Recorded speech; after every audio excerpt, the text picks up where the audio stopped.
This Film is Lit, the podcast where we finally settle the score on one simple question. Is the book really better than the movie? I'm Brian, and I have a film degree, so I watch the movie, but don't read the book. And I'm Katie. I have an English degree, so I do things the right way and read the book before we watch the movie. So prepare to be wowed by our expertise and charm as we dissect all of your favorite film adaptations and decide if the silver screen or the written word did it better. So turn it up, settle in, and get ready for spoilers, because this film is lit.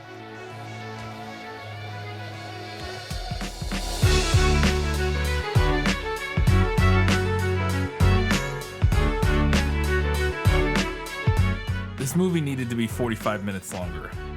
Boy, am I glad it wasn't, but it needed to be. It's Ender's Game, and this film is lit.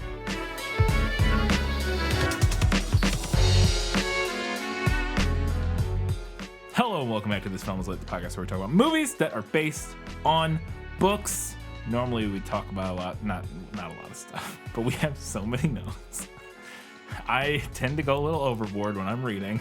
I take a lot of notes because I never know what's going to be important, so I end up with just tons of notes. So we're going to get right into it. We have most of our segments today, and we're going to start like we always do with Let Me Sum Up. Let me explain. No, there is too much. Let me sum up. So if you have not read or watched Ender's Game, or you haven't done that in a while, here is a spoiler-full summary of what happens. Andrew Enderwigan, the third and youngest child in his family, is a gifted young boy who has been monitored his whole life by the International Fleet, a global defense organization that trains soldiers for the battle against the buggers/Formics. I'm going to primarily call them Formics for the course of this episode. I'm sure that's going to annoy a lot of book fans. But I actually prefer calling them Formics. I just don't like calling them buggers. I get that it's slang. I get that the point is that it's like dehumanizing and like that's why everybody calls them buggers. I found it a little bit silly at times that like everybody, like even like top military brass in meetings, like calls them buggers. It just feels a little silly. Again, I know the point is because like they're othering and dehumanizing them and whatnot, but it just, I don't like it. So I'm going to call them Formics. So there you go. But also occasionally in my notes, it will say buggers, so I might say that. But anyways, that's what's going to happen. The Formic are an alien race of insect-like creatures that attacked Earth in the recent past.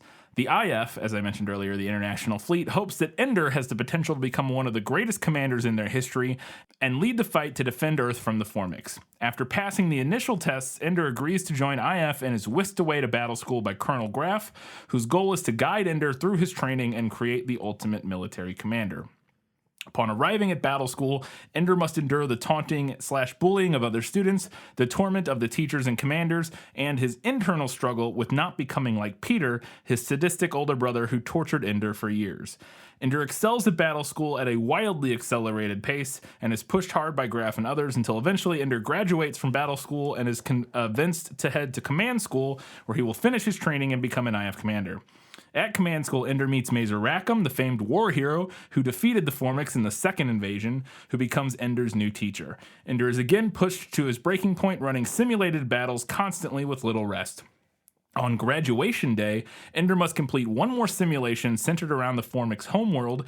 Ender figures out a way to cheat the simulation by destroying the planet before discovering that he had not, in fact, been running simulations for the past year, but actually commanding the real IF fleet against the Formics, culminating in him destroying their homeworld and destroying an entire race. Ender plummets into a deep depression from the guilt, but eventually agrees to leave with Valentine, his beloved sister, to a newly vacated Formic planet to help colonize it. After years on the planet, Ender discovers the ruins of a replica of a video game he played in battle school. Convinced that it's the Formics trying to communicate with him, he explores the ruins where he finds a cocoon holding a new Formic queen. After a bit of a Formic mind meld, Ender decides to take on a new life mission, finding a new home planet to restart the Formic race on and finding a way for them to live in harmony with humanity as he becomes the speaker for the dead. The movie is much similar with some notable changes that we'll discuss. The end there probably was a little... Yeah. We'll get there. Not quite what happened Yes, in the movie. we'll get there. We do not have a Guess Who this week, and that's on me. So there are character descriptions in this, but I legitimately forgot to write any of them down as I was going, and I remembered on like the last chapter, and I did not want to try to go back through and find all the character descriptions. So that's on me. I apologize, but no Guess Who this week. I couldn't remember if there was enough to do it. I know there were character descriptions, and there were probably enough, but point being, I forgot to do it. My bad. So no Guess Who, but that's okay because we got plenty of other stuff to get to, including Katie's questions in... Was that in the book? Nicholas Flamel is the only known maker of the Philosopher's Stone. What? Honestly, don't you two read? Okay, I have a lot of questions. So this movie opens with like a backstory about the first time they fought the Formics, or the second. It's the second invasion, and it might be the first time they fought them. I don't know enough about the back history, but yes, it's the second invasion is what it's called in the lore or whatever. So it's like footage of the Ben Kingsley's character, Mazer Rackham, like seems to be like sacrificing himself by flying his plane into the Formic mothership. Yep. Does the book open with that? No.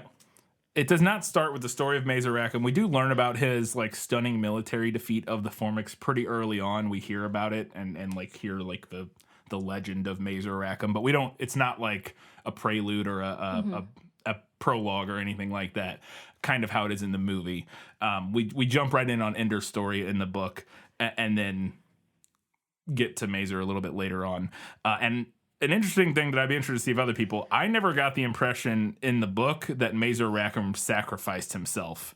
Merely that against like these incredible odds, he's outnumbered like 1,000,000 to 1 or whatever. He found a way to destroy the Formics in a way that nobody else had figured out. And it's all kind of like we kind of see it in the movie where like they never discuss what he did. Like it's like edited out kind of the video or whatever. And in the book, it is not to me implied at all. It's just that he destroyed a ship and somehow all the Formics, were defeated. And like Ender is trying to put together what happened and eventually Mazer shows him and tells him that, oh, it was the queen. I figured out there was a queen on that ship and I destroyed the queen. Right. And that's what did it. But there's nothing with him like looking like he like suicided into the ship and then we find out later he ejected or whatever. I didn't misunderstand that in the movie. No, that's what is implied in the movie for sure. I'm saying the book does not make that implication, that, or at least not that I gathered, that he like did a suicide mission, other than the sense of like it was a suicide mission in like the numbers. Like they were so outnumbered, but he did not like fly his ship into, again, unless I'm just wildly misremembering, he just destroyed a ship and won. And then they haven't like, it's never really addressed what happened to him in the book. It's never like discussed. We'll talk a little bit later about Ender, what Ender, like when Ender does meet him, what he kind of thinks about it. But again, I never got the vibe from the book that he like kamikazed into a ship. Right. That's an addition for the movie, I believe. So then we're introduced to Ender, and he's at school on Earth, and he has like a monitor thing planted. Just called a monitor. Like at the base of his neck, basically. And then they take it out. He like goes to the school nurse. Yes. And they take it out. And the nurse is like, this won't hurt a bit. And then just straight up rips wires out of his brainstem. Is that from the book? Yes, it is. And I had this in the movie, nailed it. I made a note of that when reading because it's a great line of inner monologue from Ender in the book when they removed that. The nurse says this won't hurt a bit, and he thinks it was a lie, of course, that it wouldn't hurt a bit. Adults always say that when it is going to hurt. And so obviously we don't get that line of inner monologue in the movie, but they keep that line and it's like and make it clear that it is very painful after after she tells him it's not going to hurt a bit. Again, the reason I took a note is it's the first thing that is one of the through line sort of themes of the book is adults lying to children and doing things that are painful and harmful and terrible for them in the guise of doing nice things for them, or maybe not even doing nice things for them, but this is for what's best. Yes. And this is kind of it's on literally page 1. It's like it's one of the first few sentences. This is exactly how the movie opens, or the book opens up. So yes, that part is from the book. So then after that happens, so Ender's been getting bullied by this bigger kid at school, and they fight, and he like kicks the hell out of him. Yeah. And then somehow that's the reason he gets to go to battle school. Is that all from the book? All of this was in the movie. Nailed it. He beats the crap out of this bully named Stilson. The only thing that I can't recall how well the movie illustrates is that in the book it's very clear that he has, and the movie does a little bit, at least alludes to it, that he has won the fight, but then continues to injure the kid. Continues to beat him. And they talk about it in the movie and in the book that he does that in order to stop reprisals from his friends, like all his like buddies in the gang that were around. He wants to make sure that they know not to mess with him or whatever. I will say this whole thing as I read this is one of my first red flags. It felt a little bit like Orson Scott Card kind of redressing some childhood trauma here of being picked on or whatever, because there's this Ender gets this sweet monologue, which I don't think he gets this in the movie, or at least not to the extent. Then Ender looked at the others coldly. You might be having some idea of ganging up on me. You could probably beat me up pretty bad, but just remember what I do to people who try to hurt me. From then on, you'd be wondering when I'd get you and how bad it would be. He kicked Stilson in the face. Blood from his nose splattered the ground nearby. It wouldn't be this bad, Ender said. It would be worse. He turned and walked away. Yeah. It's, I just like kind of like what a little kid would write of like... Yeah. Like dealing with bullies. Yeah, this is my fantasy about how to get back at my bullies. Yeah. I got that vibe from it for sure. But it is very important, and it is the thing that gets him into battle school, is that they're still watching him after his monitor gets removed, which we'll talk about. But this ends up being like his final test. Graf does come and ask him, like, why did you keep beating up Stilson or whatever? And he's like, so that they wouldn't, or whatever. He asks him about like why he did it, and whatever Ender's answer is, he's like, correct. Welcome to military school or whatever. Cool. So then we meet Ender's brother and sister, and he appears to have like a good relationship with his sister. They seem like they're close, and his brother seems like he is a bully. So is that all accurate, that dynamic? That sibling dynamic is accurate to the extent that it's in the movie. And I kind of have this as a combination of the movie nailed it and better in the book, in the sense that the scene that we do get in the movie is pretty close to what we see in the book, of Peter like just straight up abusing Ender. He like, and this is the scene they show in the movie, is he makes them play buggers versus astronauts when he makes Ender be the bugger or whatever. And then he like almost kills him. He like chokes him and like threatens to kill him. That scene is right out of the book. And this is like very clear right at the beginning that Peter is just like a straight up psychopath. And I'm not using that like clinically, but something along the like if you read this book, and again, the movie, this is the only scene he shows up in. Yeah, this is the only time we see him. And that's where this movie falls short, is that because this is like all we see of his relationship and Val until she starts showing up later. And his siblings are super important to Ender's character. Like, Ender desperately fears becoming Peter. He hates Peter. Peter is, again, like this sadistic nightmare person who already failed out of battle school. He didn't fail out of it. He had the monitor for a while and didn't get taken in and the reason he gets not accepted is because of his violent tendencies. And Peter's like super jealous of Ender because he's worried that he's going to get to go to battle school or whatever. But then also Ender feels like the inclinations to violence, kind of as we mentioned with the bullies and stuff. And so he's always worried that he's going to become Peter. And then Val is like his super compassionate, slightly older sister, and he's very close with her. And the movie tries to keep her in it a little bit. Like, again, she recurs throughout. There's much more with both of those characters, and we'll discuss it a little bit later. There's like a whole side plot that the movie completely cuts, which I understand why, but also we'll get there. So, but the dynamic is basically the same. It's just there's a lot more of it in the book. So they go to battle school, and there's anti-gravity vomit. One of the kids vomits.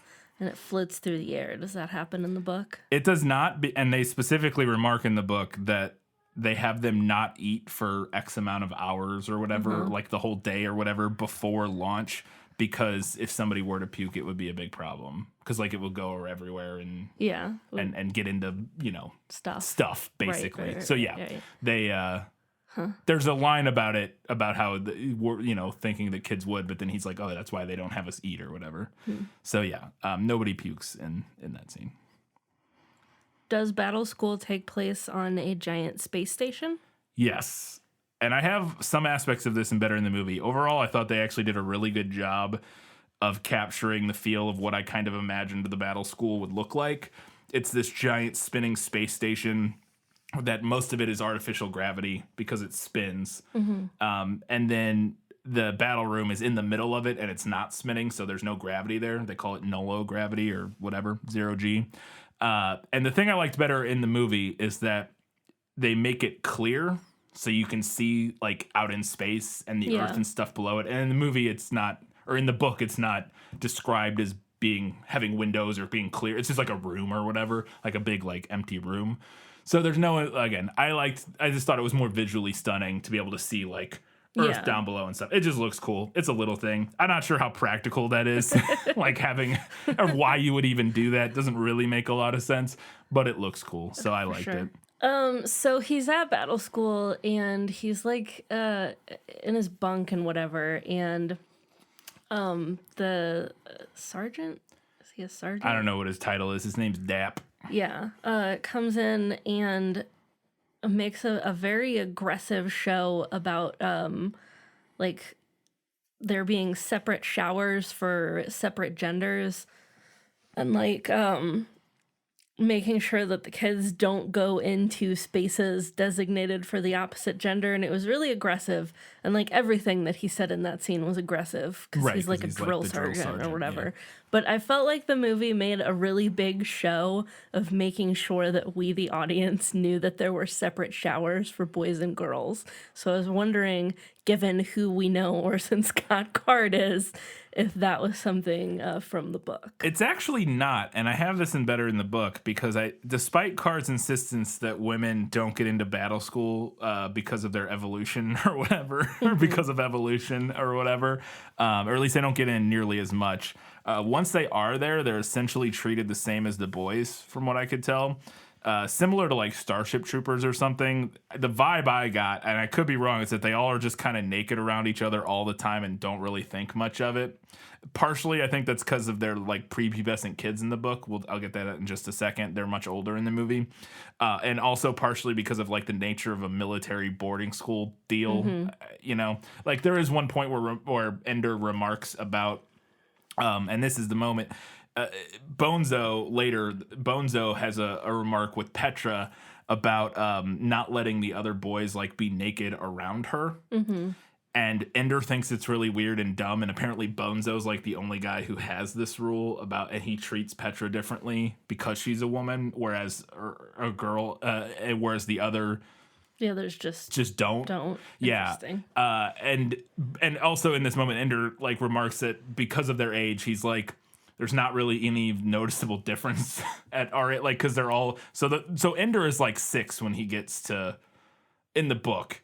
Ender is like 6 years old at the start of the book, and his siblings are like a couple years older. Like I think Val's like a year or two older, and Peter's like a year or two older than her. And when he gets up to when the book ends, he's 11.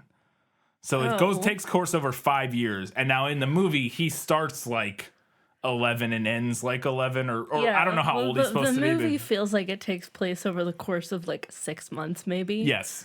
The book takes course over the course of, well, and even longer than that. But the main story from him going to battle school until them, blowing up the Formic homeworld is like 5 years. Oh, okay. Well, Yeah. that makes more sense. That being said, like I said, he starts as a little kid, and all of the people are different ages. Petra's considerably older than him in the book. Like, she's in one of the older groups or whatever, or at least a couple years older. And at different times they do say how old all the characters are. I just forget. But that being said, since they're in the movie, they're all aged up. And I think it makes sense, like, to age them up. Just instead of having like 7-year-olds doing all this, it would be a little weird. I will say in the book, them being so young makes it even kind of more horrifying and weird that they're, like sending these kids to like military academy when they're like 7 years old or whatever. And I think Ender is particularly young, or at least for certain aspects of stuff, he advances younger than other people. But I think getting into launch school, he's about the age that all of them are, which is around 6 years old or something like that. One of the other things that it helps is that one of the early notes I had in the book is that Ender, Valentine, and Peter talk not at all like children. Yeah. That are supposed to be 7, under 10 years old. So aging them up helps with that a little bit, but also that is addressed. The point is that they're like brilliant big brain geniuses. Like, that is like literally, like they even have a line later where they talk about how they don't talk like kids, like normal kids. They're just that baby geniuses. They really are. Like, yeah. And when we get into the side plot of Val and Peter, we'll get into that. But yeah, I think aging them up makes sense. I'm sure that annoyed some people because, again, I think there are elements of it that work that are interesting when he's younger. But for the sake, also just so you don't have to cast like 6 different actors or whatever, 4 different actors or something. Just having him be like 11 or 12 or whatever the whole time. Sure, it does. And some of the stuff that they do in this too, I imagine, would be difficult with like very young actors. Yes, yeah, that too. And I even found some of the stuff that Ender is described as doing at like 7 years old. And again, he's supposed to be like a genius or whatever. But like, even apart from like being a genius, like some of the physical stuff he does just doesn't. It doesn't make sense. It just doesn't really add up for somebody that, like, 7-year-olds are tight. Like, they're nothing. They're they're small. They're like to a ridiculous degree. And I don't know. And that's addressed at least to some extent. I had no problem with just like kind of aging them up and just letting them, like I said, I think it hurts with the pacing, but that's more to do with this in the movie. It's pacing in general of how squished together everything is, where it seems like it takes place over, like 6 months or a year or whatever, which is probably what the movie's going for. It's not as believable. We'll get to some of that later, but you can only go one way or the other with it, and I think aging them up probably makes the most sense. Do they call the new recruits launchies? Yep. All the young kids that just get to the battle school are referred to as launchies. That's right out of the book. It's just what they call them. Right. Just their nickname. They just call them launchies. Like freshmen, like freshies or something. All right. So Ender plays this video game at one point in the movie. I'm guessing he probably plays it more in the book. Yes. But I think we only see him play it like once or twice. Twice in the movie. And it's like, they say it's like a puzzle game, and there's a mouse and like 2 cups of wine, and one of them's poisoned, and there's a giant. And he like gets around the puzzle of the game by having the mouse jump into the giant's eye. Yeah. So, is that accurate to the book, and also is that Ender's Game? I think that, Ender's Game, okay, so for second question first, Ender's Game could refer to like a million things in this. Okay. I think that is one of the things it's referring to is that game, but also I think it's referring to the fact that he thinks he's playing a game, but at the end, like the simulation. Right. I think it's that too a little bit. Like, I think there's lots of ways you could take the title. I think one of the most obvious and direct one is that, and it's called the Mind Game, I think is what they refer to it mostly in the book. And that does come from the book, that game. So getting back to your first point, I have in general the Mind Game in the movie nailed it, because they captured it's not in it as much as it is in the book, but what they do show is kind of what I imagined. It's not quite as trippy as I imagined in the book. It's really wild in the book, and there's a lot more of it. Like, we only see a very brief section of some of the stuff he does in the movie. Like, there's a bunch of stuff that he does that's at least described briefly before he gets to the giants. It's not really important. The giant part is like the main sticking point that then leads to the other stuff. But it's kind of like a free exploring like puzzle game, basically, that he's working his way through, and he does eventually get to this giant that he can't figure out how to beat, and then he eventually beats it by not picking one of the two goblets and instead just like eating its eye, like jumping into its eye and killing it, I believe, from my memory. Tasty. Yeah. I also thought it was interesting in the movie, and assuming I'm not incorrect here, which it was hard to tell, that they may have modeled the giant after Ben Kingsley. And it might be his voice. If it is, I'm not positive that that's the case, but if it is, I think that's kind of an interesting, fun little addition, potentially. Although it's a little weird because he doesn't know Mazer Rackham yet. Or I guess maybe he's seen videos. I don't know. It's a little bit weird because he doesn't really know him at that point yet. Because the way the game works, and we'll talk about more, is it's like pulling things from his brain. The game is like basically pulling information from his mind and using it to create this game. We'll get to that more on some of your later questions. But so when Ender and Petra start hanging out, I felt like the movie went kind of hard, implying a romance is not the right word, but like a crush between them. Especially like it seemed like they wanted us to believe that Petra had a crush on him. Is that from the book? No, not really. At least not the vibe I got. To me, I didn't get any implication of a romantic interest there, and that's partially because Ender is considerably younger. Right. Not only is he younger, and Petra's also younger, but there's also an age gap between them. It's not like she's not like 13 and he's like 6. I don't know how. I can't remember. I think she's supposed to be like 10 or 11 and he's like 7 or something when they meet or something like that. But they're just young, they're prepubescent, they're a little bit younger, so I don't think there's supposed to be much of a romance there. There's definitely no hint at a romance there. And in fact, all of the things that sort of allude to the romance between them in the movie, and I kind of have this embedded in the book because I thought it was an interesting detail in the book that it does not translate into the movie at all, is that these are all of the things he does with her that kind of give you the vibe that maybe like there's like something going on there is kind of stuff he does with like all other boys in the book. There are some not so subtle homoerotic undertones to some of the relationships in. Of course there I'm are. not saying it's like overt or even.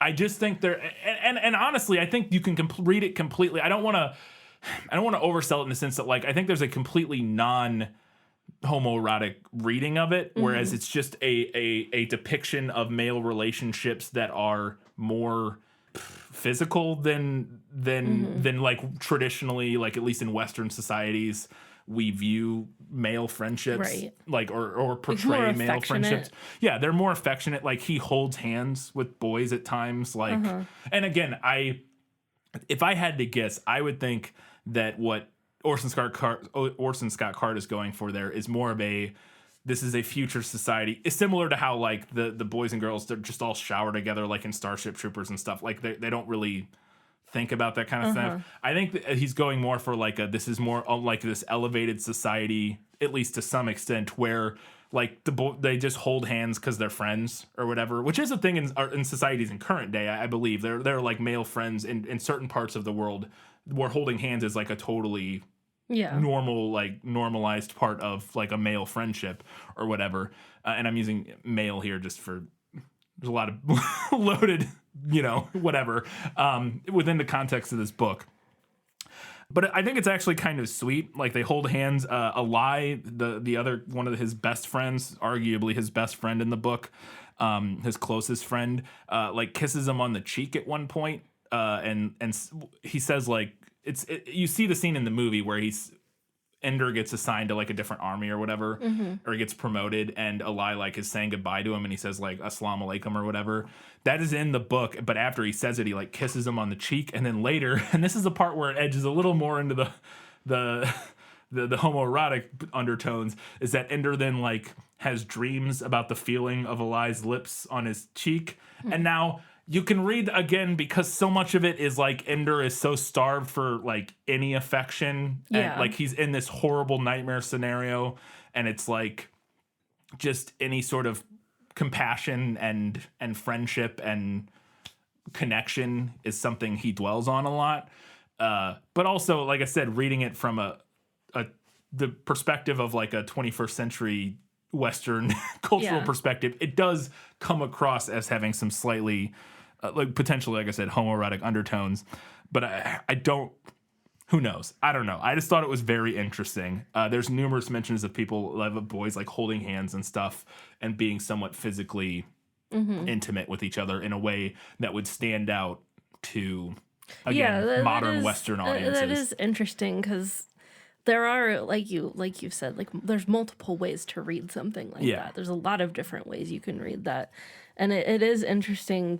I wonder, especially given what we know about Orson Scott Card, like what was his what was his motivation? It's one of those things because it's the same thing we talked about with like in Twilight with like Alice and Bella's relationship, where you get those vibes, and it's you don't want to go directly into that obvious. It's because it's a harmful, like weird, like sort of cliche, societal cliche of like, oh, the biggest homophobes are like all closeted gay people. Like, I'm not saying that, but it is interesting in a story like this that for whatever reason this aspect of like close, intimate, physical male bonding, and it's not a lot. Again, a couple times it's mentioned that they like hold hands and stuff like that. It's not like it's a ton of stuff, and it's like super. It's less so even than I would say like Twilight's Bella and Alice thing is, at least to some extent. But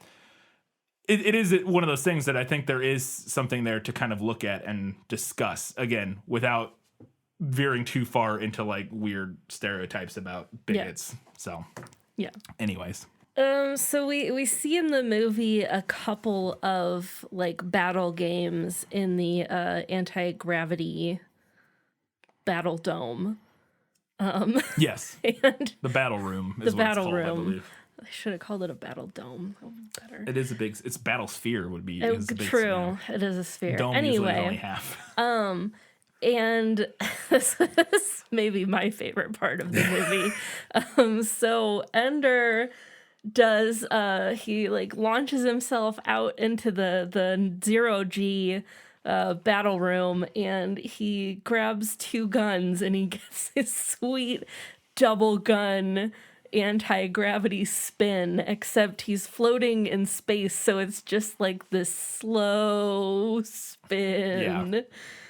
And they zoom in and you see the big goofy grin on his face. Like they keep showing that big grin on his face. Yeah. And it looks ridiculous and it's amazing. Is it from the book? That specific maneuver is not described in the book from my memory. And I have that in better in the book or not in good in the movie or whatever, however you want to describe it. I thought it was very silly. I will say one thing it does kind of capture, because one of the things that immediately made me silly is like he's had almost zero training. Right. And he's like doing flips and shooting.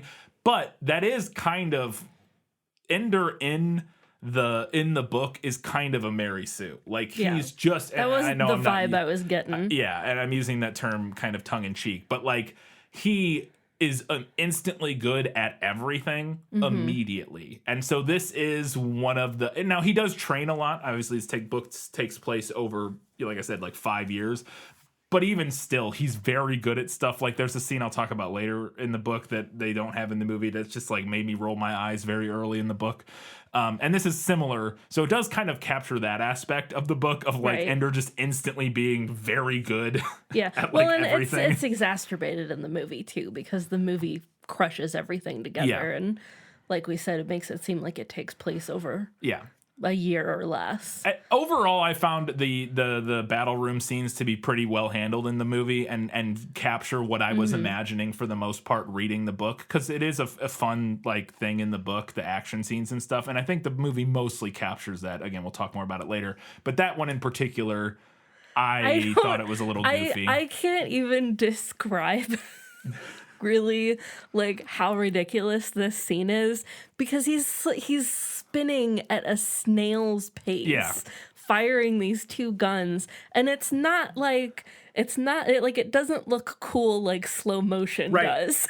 The thing is, when I see the scene, I know what they were going for. Yeah. Like I'm imagining, and what they missed, I think, is just a cooler shot for it. Like what they needed is to pull back really wide, and we just see like his silhouette against space or something, and then that happening. You know what I mean? So it's just like this big like pulled back. I can see it almost like as like a frame or a panel in a comic book. Like, I can imagine what they were going for, but in the movie, the way it's executed, it's just silly. Kind of in the same way I feel about, and it's like the main thing I don't like in The Last Jedi. Isn't that The Last Jedi where Leia force pulls herself? Oh, yeah, where she force flies. Yeah. I know what they were going for, and I don't even dislike it. I just didn't like how they did it in the movie. I think this is maybe the same idea, where it's like, I get what you're going for, and I think you could have done it in a way that I liked, but this ain't it. Like, I don't know.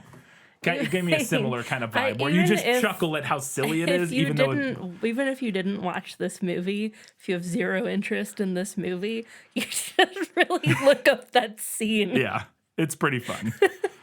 Yeah. And especially because he's being actively shot and he's just grinning like an idiot. Like it's, again, just like I know what they're going for, and but spinning like a little balloon. Yeah, I know what they're going for, but it didn't work for me particularly.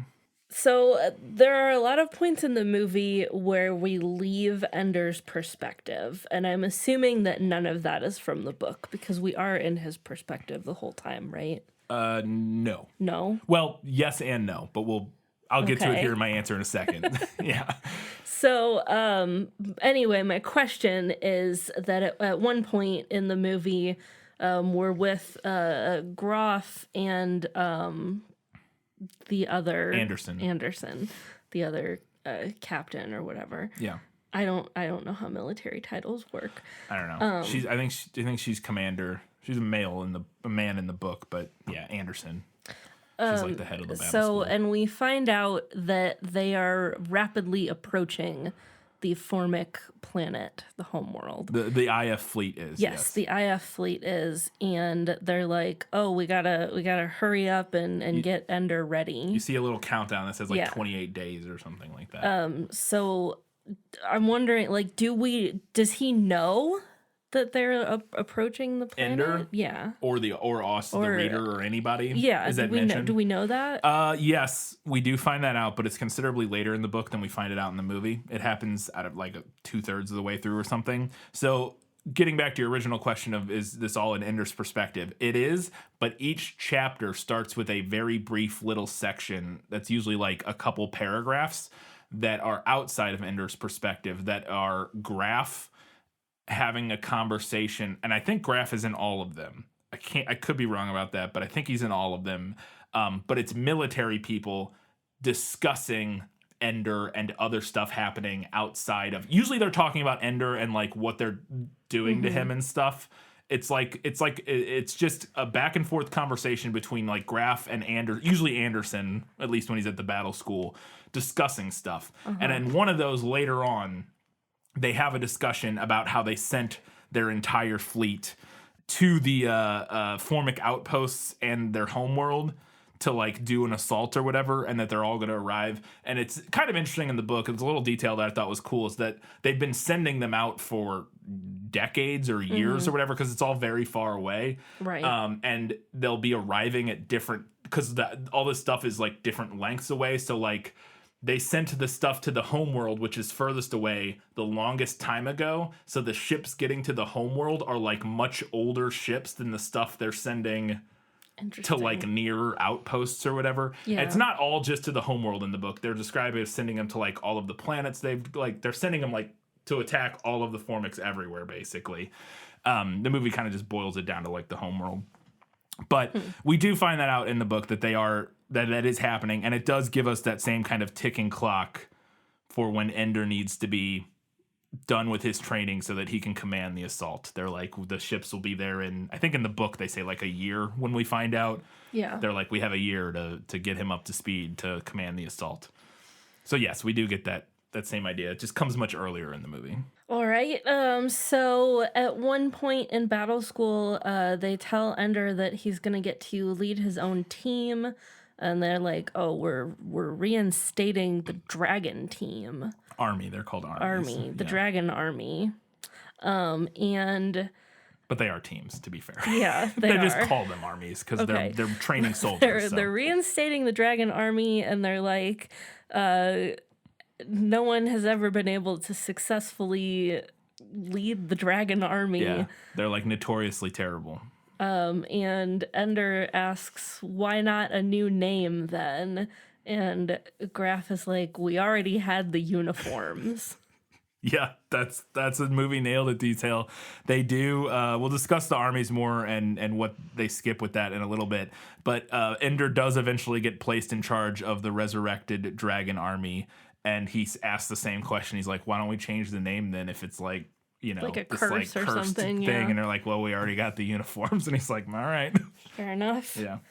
So then he does get to run his own squad of misfits. Yes, they specifically assign him a squad of really young and like really young like launchies, but then also a bunch of older kids who are like the worst of the worst, basically, to see if he can turn them into, basically as a test to be like, can you turn these?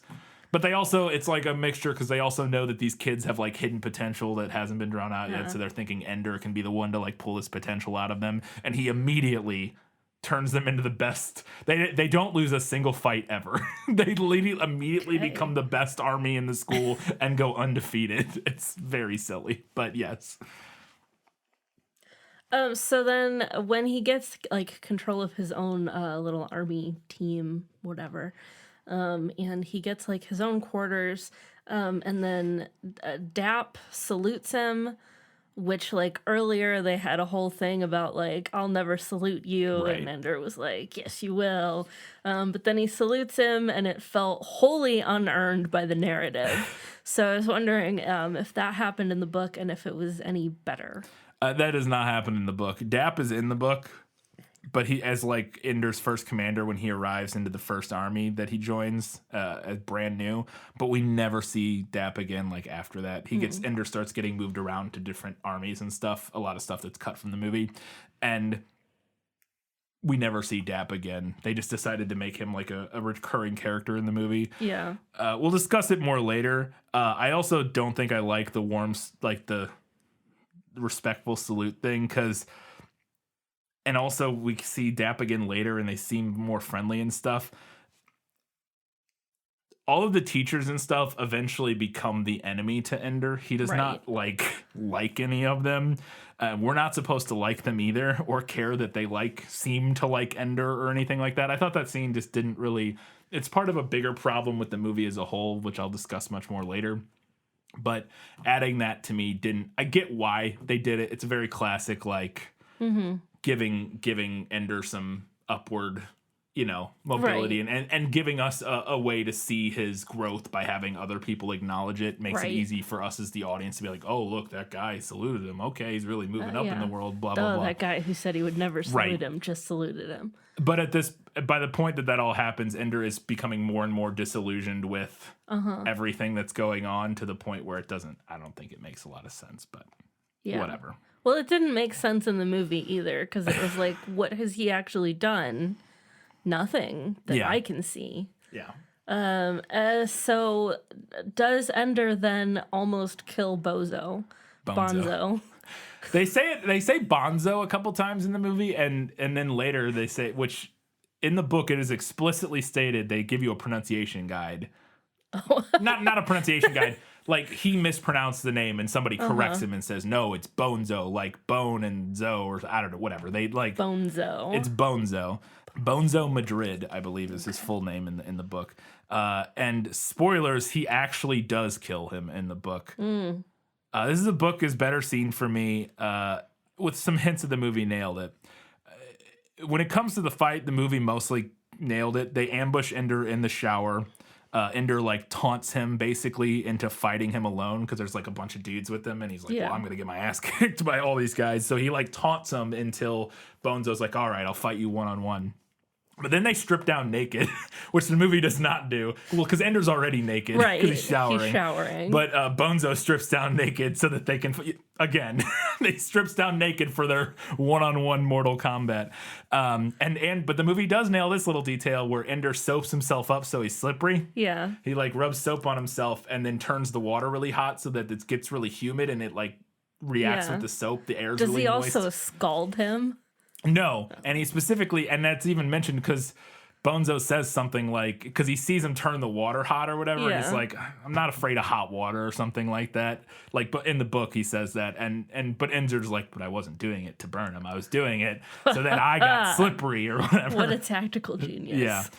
A little detail about this that is not in the movie that I thought was interesting in the book is that Graf and like all of the command know that this is going to happen, but do nothing to stop it. There's like a whole discussion in one of those little pre-chapter dialogue sections where they're like, they're going to try to kill Ender, and he's like, well, he's got to know that he'll never get any help from adults. But they actually steal the line from this scene and put it in the very beginning of the movie when he arrives on the space station. Graf says this to Anderson. He's like, he needs to know he'll never get any help from adults or whatever. Yeah.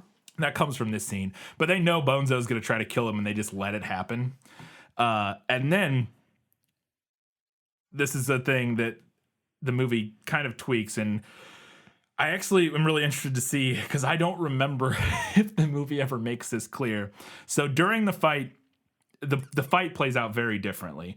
Similar at the beginning, but then ultimately what happens is that Bonzo grabs him and Ender pushes off like the wall and headbutts him. And like his nose starts bleeding, and while he's standing there bleeding, stunned, Ender he knows he's won the fight already, but he doesn't stop. And just like Stilson, he keeps attacking him, and he like kicks him in the nuts or something while he's standing there. And Bonzo falls over on the ground, and Ender like runs out. Basically, I think a lie comes in and is like, "You got to get out of here" or whatever. And then like all the commanders and stuff show up. And Ender runs out and crying. He's like, I didn't want to hurt him. It's like, okay, man, but you did. But you kind of did want to hurt him because you kicked him after you knew you'd already won the fight, but sure.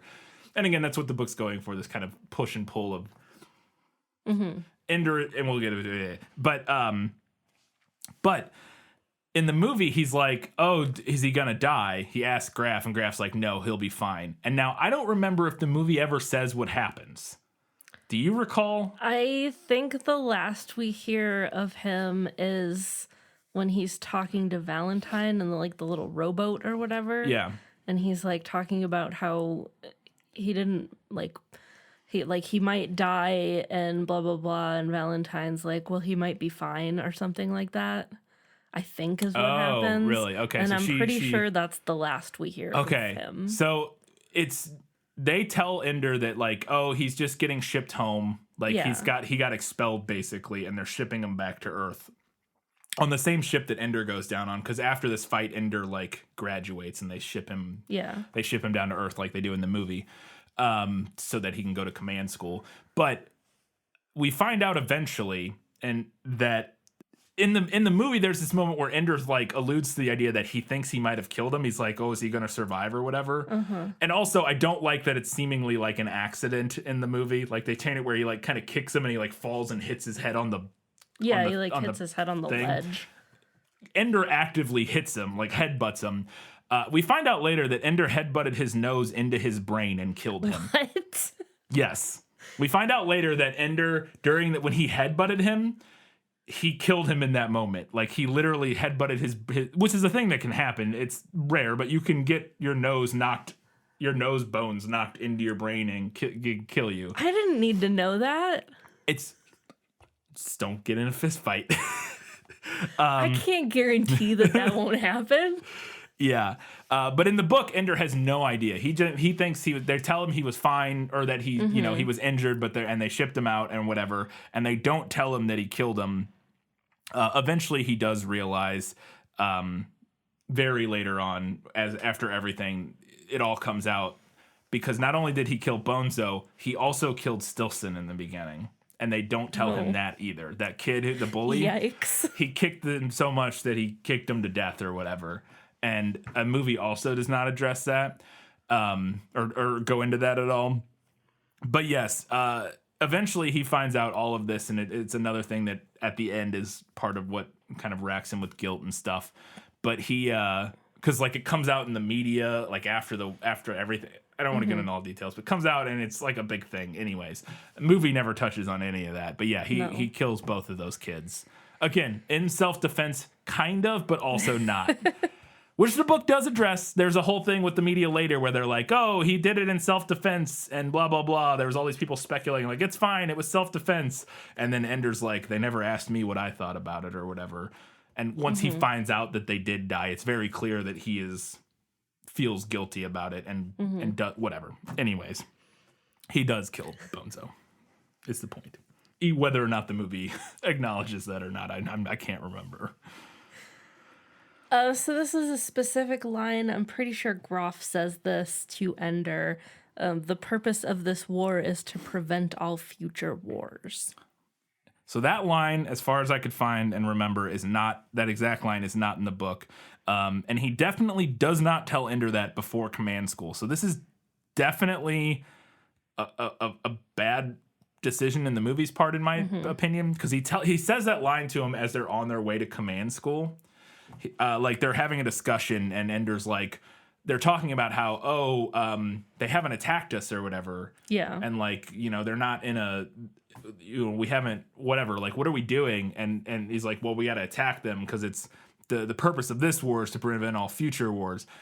And the whole point in the book, or at least part of the idea in the book, is that Ender thinks he's training to be like defensive, like in case they come back to attack us, I'll command the army to defeat them or whatever. Right. And in this scene, Graff essentially tells him that he's training to go like wipe out. Right. Like this war is to end all future wars. The idea is like we're gonna go kill them all. It kind of ruins a little bit of the point of. I don't know. To me, it seems like he basically tells them they're going to go commit genocide, and Ender seems to be at least somewhat okay with it, which to me feels contrary to kind of what's going on in the rest of the story, but okay. Because they do not tell him that ahead of time. Again, it's all kind of just brushed over. He's operating under the assumption that they're like training to be able to defend Earth or whatever. Right. And, like command the army to defend Earth. So then we meet Ben Kingsley's character, who initially seems to be like a random weirdo, but then is revealed to be Rackham, who did not actually die in self-sacrificial glory. Is that from the book? The scene where he shows up is basically identical. I would have that in the movie. Nailed it. He just sort of ends up in Ender's room one morning and doesn't explain who he is, and all of that plays out very similarly. Like he attacks Ender, and all of that is basically the same. And at the end, as he leaves, it is revealed the same way, where he's like a Mazer Rackham, and Ender's like, what? Again, I never got the vibe that people thought he died in the battle. And in fact, and this is what I mentioned earlier, Ender seems to be surprised that he's alive because of how long it's been since that battle, not because he thought he died in that battle. And like Mazer is still like relatively young and healthy looking. That battle took place like 60 years before the current storyline, and he was already like an older adult during that battle. And so Ender's like, how are you still alive? Like, so is that explained? Yes, and I have that embedded in the book because it's a little detail that I thought was super weird and fun and terrible. The IF puts Mazer after the battle, or sometime after that battle, they put him on a spaceship and they launch him out into space at speeds fast enough to where relativity affects him, to where time is relativistically moving slower for him. And he says he just flew out in a straight line and then came back. And they did that so that he would still be around as time passed. He would still be young enough and alive when he got back to then train the future, like Ender, to train the like up and coming military people. So the idea is that it's been 60 years, but for him it's been like three or whatever. Years? Yeah. Okay. Like he's been traveling through space so quickly and then is returned when Ender is promising enough or whatever. I guess he's returned in a way where, he he's able to then train. Yeah, that's literally, they just put him. And again, I like that because it's a little, one more little, he's like this big, amazing war hero. But even then, they still are like, nope, get on this ship, fly into space by yourself for 60 years or whatever, and then come back. Like, your life isn't even yours after you already defeated the army and did what we, Yeah. You're the ultimate, like, he's revered as this ultimate amazing war hero, but he still has to go sit in a spaceship by himself. And he talks about how, like, all of his family and stuff died while he was gone. Like, yeah. It's very sad, but it's also a little detail that I thought was very interesting. I get why it wasn't in the movie because it'd be kind of hard to explain, but I thought it was wild in the book. So then Ender's at command school and he's gonna have like his last tests or whatever. And then all of his friends are there. So is there the gang's all here moment? I mean, basically, it's not handled quite as like clumsily and like cliche like as the movie does, where it's like, whoa, but yes, like when he becomes to do all of his training, he is reunited with all of his old battle school friends, and they become his squadron leaders in the simulation, like they do in the movie. Okay. It is all. There might be some slightly different people. I don't think that one guy's there, Bernard, who was like the bully. Yeah. I don't think he's there in the book, but other than that, like it is those people. It's like Bean and Petra and Li and all them. Yeah. So then they're doing what they think is the simulation. The final one. Yeah. And so earlier in the movie, in the battle room, we see him command this tactic where, like, so they have to get somebody across the battle room unharmed, and he has, like, everybody else cluster around them. And then he does the same thing later on. Yeah. And that's from the book? Yes. Okay. I just... So yeah, the thing where so in the final battle they circle around the main ship or whatever. Right. Petra's like Warhammer ship or whatever. Which we'll talk about. But they do that, and it's the same tactic that they did in the battle room in that one battle. It's the same thing, which I get is supposed to be like a callback, but in the movie, like, no time has passed, so it feels like lazy writing instead of like a callback. Yes. And also, like, I don't know, Hender's supposed to be a tactical genius, but like I feel like I could have thought of that.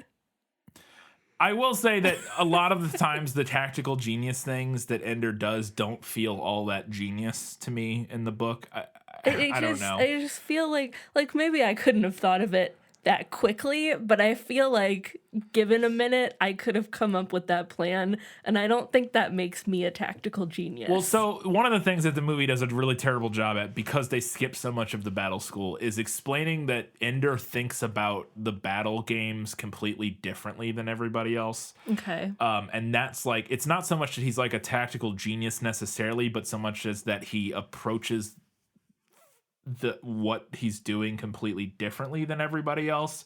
And so in the battle room game, everybody forever has always and they don't do this in the movie, which I could see nerds being real mad about, is the way you win the game in the book is that you have to have 5 people left. And you have to, there's around the door on the other side of the thing, you have to have 4 of your people touch their helmets to like the corners of the door, basically, to like activate buttons or something. And then when that happens, a 5th person can then go through the portal.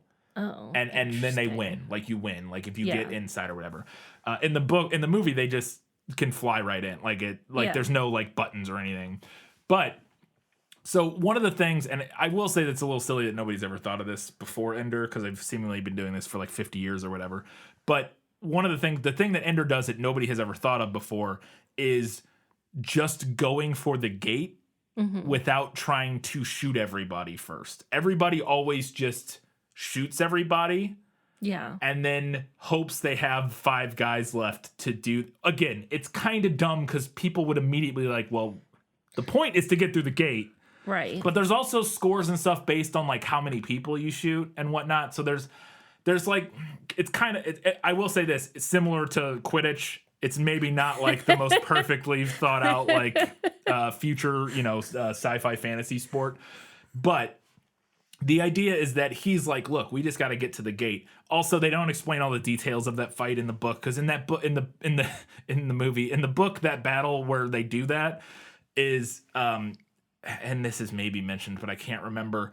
They pit two armies against Ender's army. Well, they Did say that? say that it's two different armies, but they just like mention it, and that doesn't really. I don't know. Like, it didn't seem to me like any trickier than some of the other stuff that we'd seen. Right.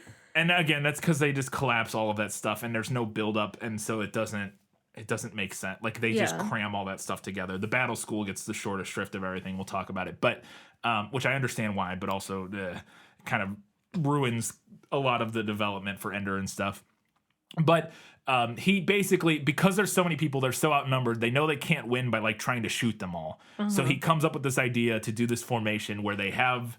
And this is the thing he's done all the time. It's using, everybody always just tries not to get hit and thinks about the battle in the same way they would think if they were playing like laser tag, like on Earth or whatever. But Ender thinks, in 5D dimensional.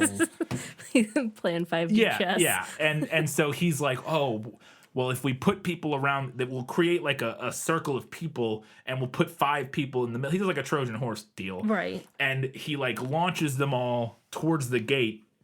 And then it hits the wall, and all of the people on the outside kick off the wall and push back. And so all of the bad guys, or all of the opposing armies, are shooting all the people that are shooting at them on the outside. And then they see them launch off and come back. And there's more details to it, but they're not paying attention to what's going on. And when they bounced off the wall at the far gate and came back, 5 of them that were in the middle got out and like quickly like did the sneaky sneak to open the gate and win the game. And it's considered like bad form, basically. Like, that's not how everybody plays the game. So it's kind of like people give him shit for it, and it's like it's seen as bad form, which also informs what he does at the end when they do that. And we'll get to this, where they do in the final simulation, where he tries to do the same thing. Part of the reason he does that is because he thinks we'll get to it, but he thinks he's like cheating, basically. Yeah. By doing the same thing. We'll get to it. It's very complicated. I can't. Okay. There's a lot going on. I mean, it's not that complicated, but I did not get the vibe at all that it was just him like thinking differently. No. That's not the vibe I got from the movie. There's only one allusion to that in the movie, and that's when they first get him and Eli get in there, and they're like, and the other part with Graf in the beginning, where he's like laughing, and he's like, "Why are you laughing?" He's like, "'Cause you're." Whatever. Because you're floating. You're floating, and he's like, oh, basically, because everybody else that is there thinks, and which again I think is kind of dumb, but everybody else there thinks about the world in like the normal up and down orientation of like gravity, right? And Ender doesn't. He thinks about it like, again, the door is down, the enemy gate is down, whereas all of the other normal like kids think about the enemy gate as across from them and not down. And so he just views things different. Again, I agree that it's like there's no way he's the only person who would think of that. Whatever. There's no way. Yeah. There's no way. It's not that like unique of an idea that he's like the first kid that's like, whoa, coming up. Right. Anyways. Okay. But that is what it is. And again, part of that too is because they cram all those battles together. You don't see the progression of like his tactics and the training. We don't see any of the training where they're like testing out these tactics and he's like figuring things out. All that's cut. So you don't get the vibe that he's approaching this from like a different perspective. You just get the idea that he's just like good somehow. Like he's just good, I guess. Yeah. Yeah. Yeah. Yeah. So he's in this final simulation and they do the exact same move. And Petra uses her Death Star, basically to blow up the planet. And the little doctor. They think that they've won and they're cheering. And then all of a sudden, they're showing them like footage of the actual planet's been destroyed. And that's how they find out that it was real. Is that what happens in the book? No. I mean, it's similar, but not really. In the book, all of the generals and whatnot are in the room, like watching, kind of how they are in the movie. And after he destroys the planet, they all just like erupt into like raucous cheers and like start freaking out. And they're like crying and hugging. And he's like, "What is going on? Like, what? I guess you're happy I graduated? Like, what?" And then Mazer just walks up and it tells him, he's like, "Oh, this is real." You just destroyed. Good job. You did it. And Ender's like, "Wait, what?" I will say that changing it to like a visual thing in the movie kind of makes sense because it's a movie. But it also makes zero sense because why would Ender and them assume that the footage they're seeing in the simulation room is real? Yeah. And not just part of the simulation? I didn't understand that. I guess they ask like, why is this in the simulation? But even still, like if that were me, I would just assume it was like the end screen. Yeah. Like, what do you mean? Why is the effects of what you did in this? Like, if you were playing a video game, when you destroy something, you see it be destroyed. Like, I don't know. I thought that was weird that he was like, why is this in the simulation? It's like, well, I don't know. But again, I thought it doesn't make a ton of sense that they're like confused about. I think the book's way makes more sense where he's just confused at why everybody's freaking out and cheering and like, again, like crying and happy. And then Mazer just tells him. I think it makes more sense. I get why they changed it for the movie. I just don't know if it works very well. Okay. So my next question, I guess, is kind of a complex question. So after Ender discovers that this was all real, he immediately gets really angry, and he's upset and ashamed. And I just... There are stories that do, like, person overcoming the culture that they were raised in and realizing that it was wrong and like unlearning what they were taught. And there are stories that do that really well. And I don't think this movie was one of them. I cannot tell you how much his character and character arc did not work for me. I don't think that this end scene was earned by the narrative like at all. Yeah. For me. Yeah, I agree. So what's your question?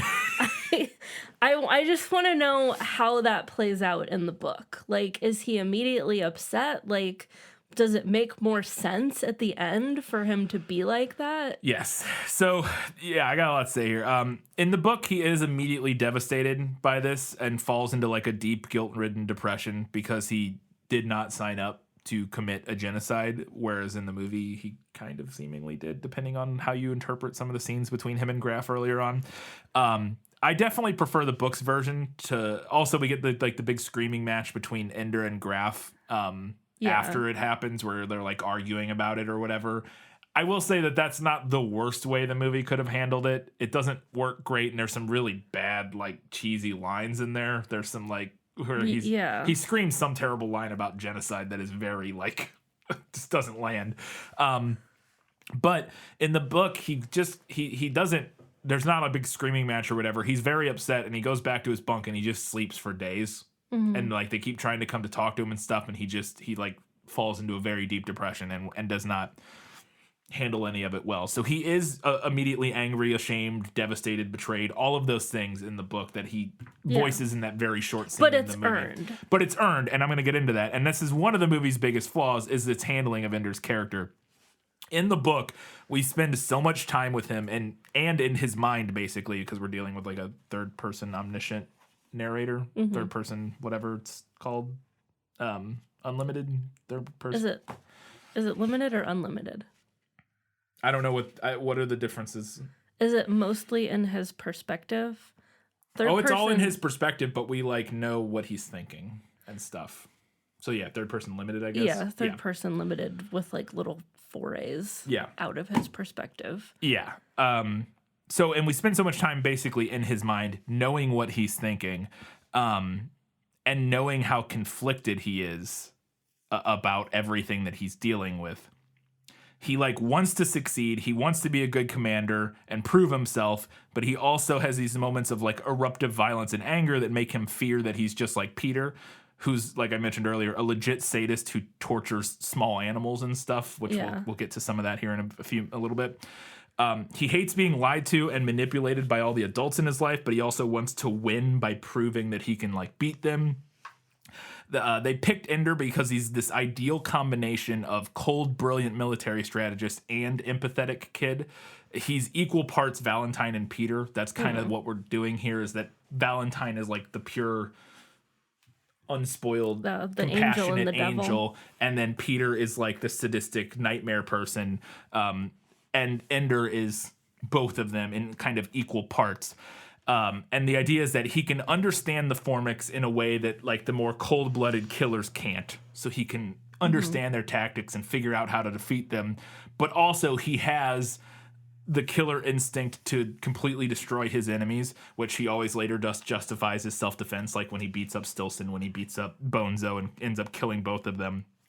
And I think because we spend so much time in his head and seeing this struggle that he's going through and the ways that the adults, Graff and Anderson and everybody, are manipulating him to push him to this end, we're privy to more of that. It's another thing the movie fails at, is we don't get nearly enough of their conversations about what they're doing to him. Like every chapter starts with one of those little conversations, and they're all like horrifying and terrible about like the ways they're manipulating Ender and how they're like going to make his life miserable and how it's for a good cause and all this sort of stuff.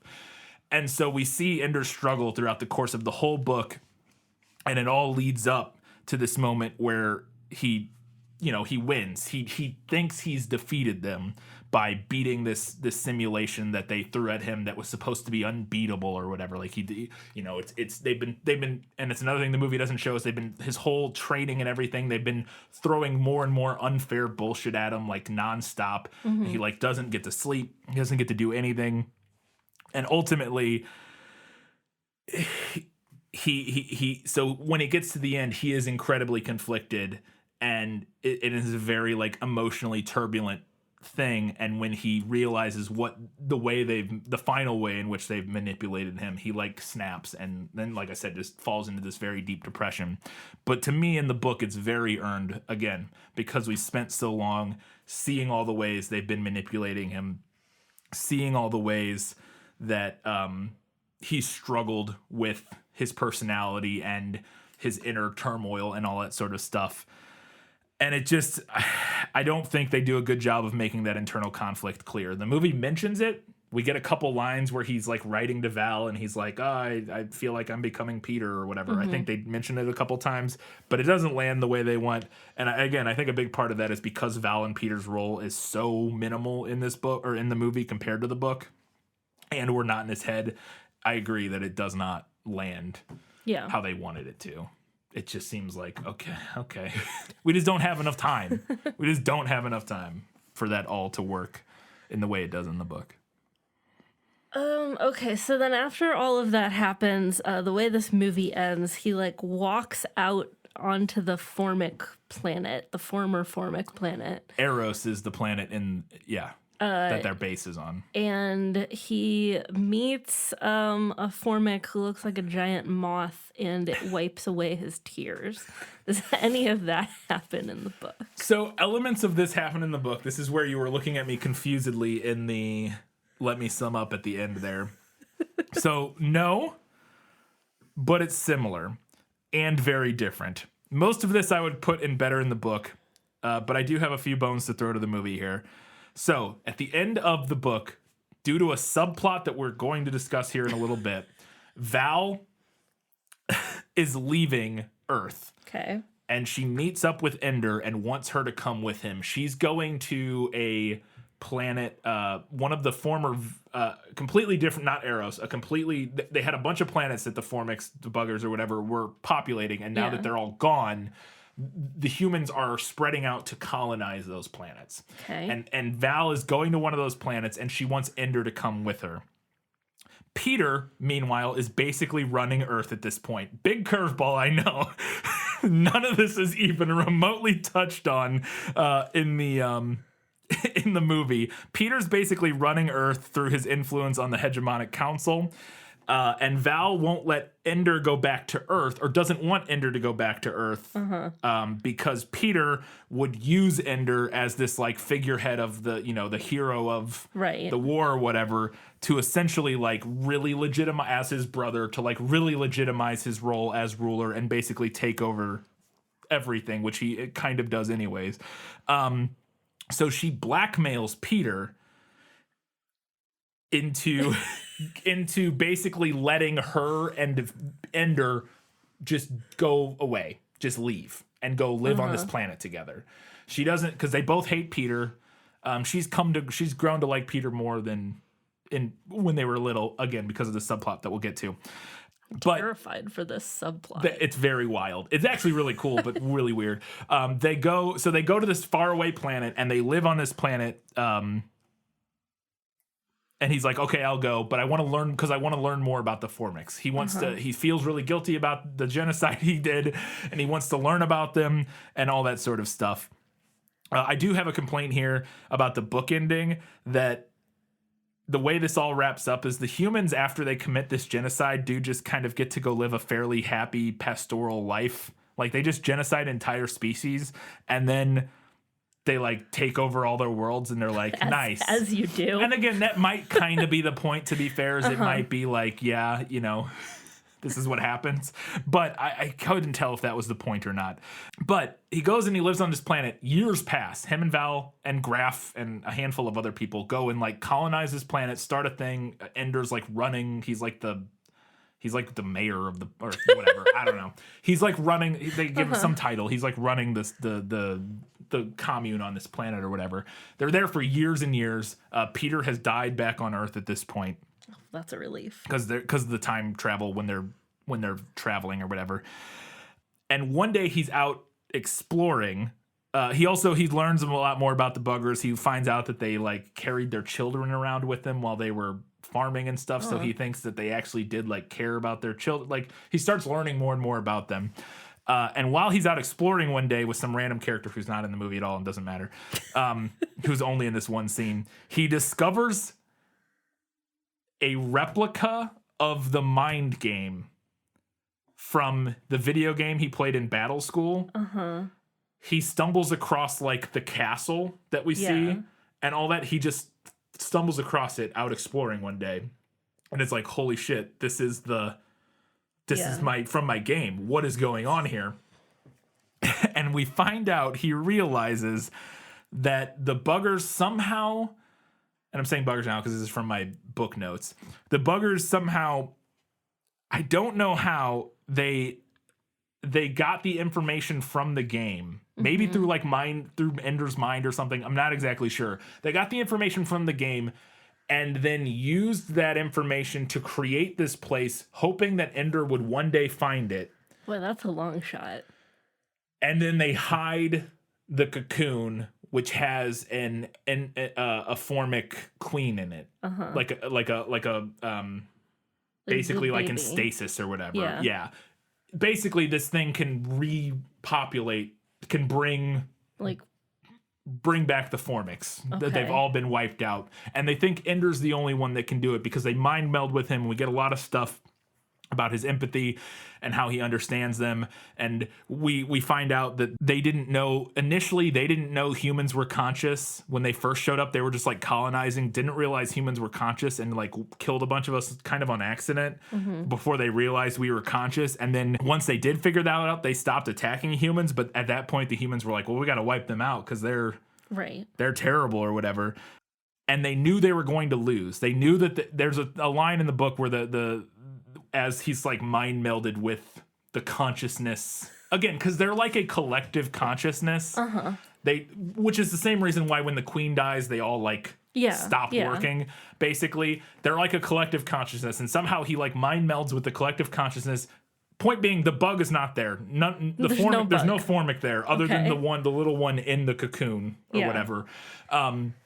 And they explain, and for people who are like big fans of this, I'm sure I'm doing a bad job. I've read this once, and there's a lot going on at the end there. But they explain that like they realized that the humans were never going to forgive them for what they did when they showed up the first time, when the Formix came and killed a bunch of people, kind of, again, on accident, not on accident, whatever, without realizing they were killing like conscious beings.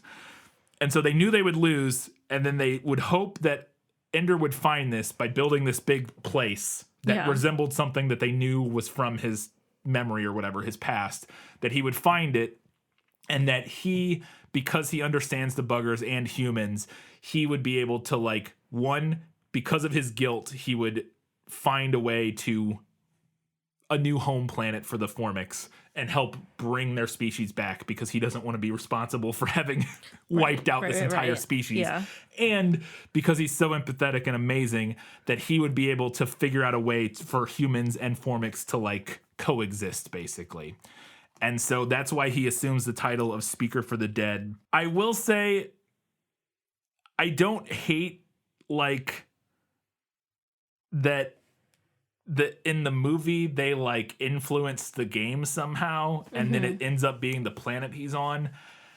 It's a clumsy way to streamline this very, like, convoluted ending that happens, that takes place, again, over the course of, like, decades or something, all in the span of literally one chapter. It's one chapter, it's like 20 pages, and all of this we get all of this wrapped up very quickly. And so I think the movie's version of, like, moving it to the base where he was, which was a former Formic base, right, having it be there and having it be the opposite, where the Formix influenced the game, instead of in the book, the game, they find out about the game and they build based on that. Yeah. In the movie, they find out about the game and then they start adding stuff to the game so that he recognizes it later. It's a similar idea. I don't think it's the worst way to do it. I don't know. It's all confusing anyways. And I will say too, I don't hate there being, like, one Formic left who's dying, like, when he gets there, and who, like, does the mind meld. Because I will say that I didn't in the book understand why he all of a sudden has this, like, joins the collective conscious and seems to be, like, understanding everything that's happening. Maybe it's just from touching the cocoon or something. I don't know. But in the movie, I get the vibe that it's when it touches him or whatever. Also, it's explained that, and it is in the movie too, that the Formix can communicate telepathically. They just have, like, instantaneous telepathic communication, essentially. That's not exactly what it is, but basically. And so maybe that's what's going on at the end of the book, is somehow something has happened that has allowed him, he's opened his heart to them, and they can then I don't know. He sees them as, actual conscious beings, so then they can communicate brainwave with him wise. I don't know. It's all very kind of, like, wooey and hand wavy, and, like, it all just kind of happens. But he basically, like I said, the book is called Speaker for the Dead in the book. Yeah. So that's the second book in the series in our world, but it's also the name of the book that Ender writes about the buggers in universe, is called Speaker for the Dead. He writes, like, a history of the Formix, an accounting of their history and everything, so that one day when he brings them back, when he finds a home planet for them and brings them back, he'll have seeded this understanding of them, and he can start creating. It becomes like Dune at times. Yeah. Also, very clearly, this book is inspired by Dune. There's other elements of it. It gets very mysticky and hand wavy here at the end. It's like a very straightforward, like, kids adventure book for, like, 90% of it, and then, like, at the end, it's, like, very existential kind of. It's interesting. The movie does the same thing, but differently. Yeah. And without getting into all the extraneous details. Again, because they cut the Peter and Val subplot, they couldn't do that. They couldn't do all of the stuff with Val showing up and explaining what's going on Earth and leaving with, like, all of that had to get nixed because they just didn't have enough time to explain everything. So they just have it be on the planet he's on already. Right. And it's, again, I don't think it works, clearly, but I also don't think it's the worst way they could have gone about it. I think they tried. Out of all of the ways they could have handled it, this maybe it's like maybe the least worst. Yeah. the only way they could have handled it is to make this a TV series, which is my main note. Is that this needed to be a TV series or like a 2-part movie. Yeah. There's just too much going on, and you have to cut too much for this to work. Yeah. In the 2-hour runtime that they gave it, but because then like, if they do a TV series, they could have had a whole episode that's just devoted to the Peter and Val subplot, and that would be really interesting and great. Totally would see that happening if this ever gets remade on like HBO or something. Or there would be a whole episode where you don't even see Ender. It's just Peter and Val's adventures on Earth. And I'm not surprised. And I think that's the problem, is that it's just they had to cut so much that they have to condense everything, and it just makes everything not work. Yeah. Kind of. As evidenced by the fact that your appraisal of Ender's character, you found it lacking. Yeah. Yeah. And I think that's the big reason. Ugh. Do you know what I feel like right now? What? I feel like that meme where the girl is trying to explain something, and then in the second panel, the other girl's like just looking up at her like, meh. Yeah. Yes. I feel like that crazy person trying to explain that I knew this was going to happen because the end of this, and throughout, but mainly the end of this, I was like, oh God, it's so different. It's so different. And there's so much cut and rearranged and moved. Trying to explain this is going to be impossible. So I think book readers will get a kick out of me trying to explain that to you, though, hopefully, because it is very different from the movie. All right, Katie has a handful more questions, things she was a little bit confused about in Lost in Adaptation. Just show me the way to get out of here, and I'll be on my way. Wow, is it lost? Yes, and I want to get unlost as soon as possible. I think there were probably plenty more questions I could have asked, but I'll limit it to a handful here. Yes. My first being, is there any expansion in the book on the 2-kid limit? Because that's kind of a common thing in like bleak future stories, like dystopias. And usually it's an overpopulation thing, right? But I felt like the movie was like, oh, we almost got wiped out by the Formics. So, like, are they overpopulated? I don't know. Just like, to me, I was a devastating intergalactic war on. I think they would want as many bodies as possible. So it is expanded on, and it is just an overpopulation thing. Humans are overcrowding the Earth already in Ender's universe. And from what I can gather, they didn't almost get like wiped out or anything during any of the previous Formic invasions. There was something called the Scouring of China during one of them where I think China got messed up, but like in general. So that's all stuff that happens before this book. They don't talk about a lot of the details or go into a lot of that, but my understanding that they didn't really get wiped out, and then we fought back pretty quickly and defeated them. And I'm sure there's more information that I'm not aware of about that. But like I mentioned earlier, when they do defeat the Formics at the end of this story, a bunch of people leave Earth because it's so overcrowded to go colonize all of the planets that are now vacant, basically.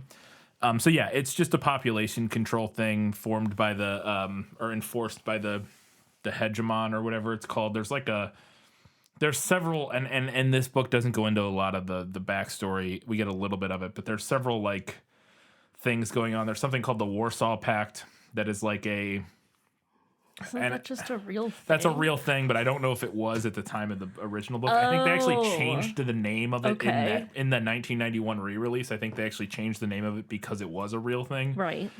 But yeah, but I'm not, I don't know the exact details. But, and I believe the kid thing is part of the Warsaw Pact. I'm fairly certain. But there's a group called like the Hegemon Council or something that is basically like a world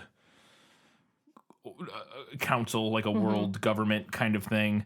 And they enforce those rules. And there are certain countries that aren't part of it. It's a complicated political landscape that we don't get a ton of a deep dive into. But one of the things that is interesting and kind of that expands on it is that, so Ender is called a third and referred to as a third several times throughout the story. And they are, they're like a marginalized group. Like they're very rare. There aren't a ton of them. And the policy has changed over the years. Like when Ender's dad was a kid, he came from a Catholic family and they had 9 kids and they just got taxed like crazy. Yeah. And his dad hated it and stuff. And his mom was similar. I think she was a Mormon or something like that. And but that now it's like a rule that you can't even have them. And if you do, thirds are automatically basically like conscripted into basically to have a third. You have to sign a thing that says if they qualify for IF, they go. They go. Like you don't. There's no choice in it. Basically, if you have a third, and also like bullies like pick on him by like calling him a third and stuff. Like it's a whole thing. And again, there's not a ton of extra details in the book, but they do expand on it a little bit. And I'm sure in ancillary reading and other books and stuff, there's even more. But yeah, that's all I know. I have a quick follow-up question to that I don't have written down here, so you might not know the answer. Is Ender called Ender because he's a third? I'm trying to remember now. They do at one point talk. I don't think so. They do at one point talk about he's had that nickname since he was a kid, and now I'm trying to remember why he has that nickname.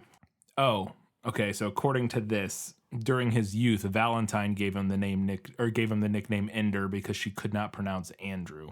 Oh, okay, that makes sense. So instead of Andrew, she said Ender. Supposedly, and it just stuck. So there you go. So the Formic invasion that we see in the movie, I'm wondering, like, at what point of humanity's foray into space exploration that's supposed to have happened, because the ships and the footage that we see kind of just look like normal fighter jets, like from the second invasion with Mazer Rackham. Yeah. Like they kind of just look like what we have now, but then like 50 years later, it looks way more future-y. So I'm wondering, like, what is the setting? So it's, as far as I know, and I did a little bit of Googling, there is no definitive timeline in terms of like in relation to our current timeline of when Ender's Game takes place. It's clearly the future of some sort, and it is clearly taking place in some variation of our Earth universe because there are the same countries, the same religions, like, you know what I mean? It's clearly Earth, and it's clearly an Earth that at least mostly resembles our Earth. But there isn't like, it's the year 23 whatever, like in Star Trek where we know like what year it's supposed to take place. That is not the case.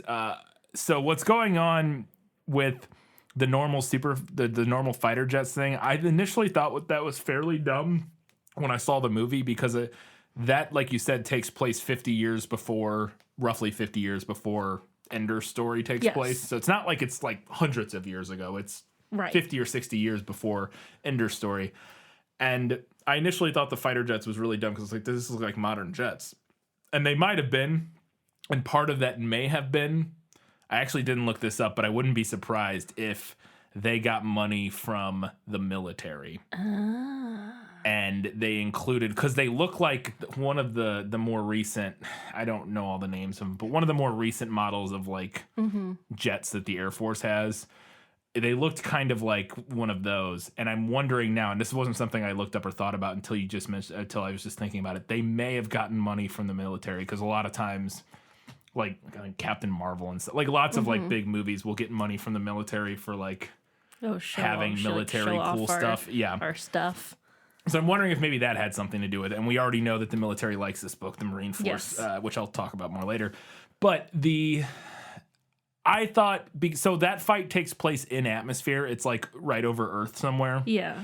So it's at least somewhat feasible to me that maybe they, even though it is way in the future, maybe they still have jets that are somewhat, for in Earth's atmosphere, they're still fairly similar to like our current thing. But they also just have spaceships, you know, like our current spaceships don't really look anything like, our rockets and stuff don't look anything like a fighter jet does currently. True. So it's not completely outlandish to me that maybe, you know, their fighter jets still kind of look like fighter jets for when they're flying in atmosphere and stuff, but their space stuff looks all different. I still think it would, with as much advanced technology as they have, it seems very unlikely that their plane technology would basically look identical to, because ours has changed a lot in 50 years.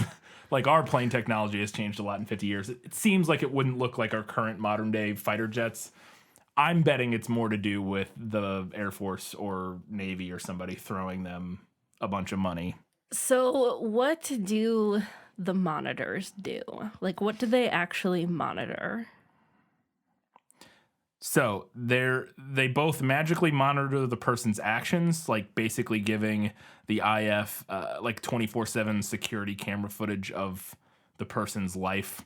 Okay. So like they can see everything they're doing and people interacting with them and hear everything and whatnot. But it also monitors the nervous system impulses into their brain in a way that allows them to like understand the person's personality.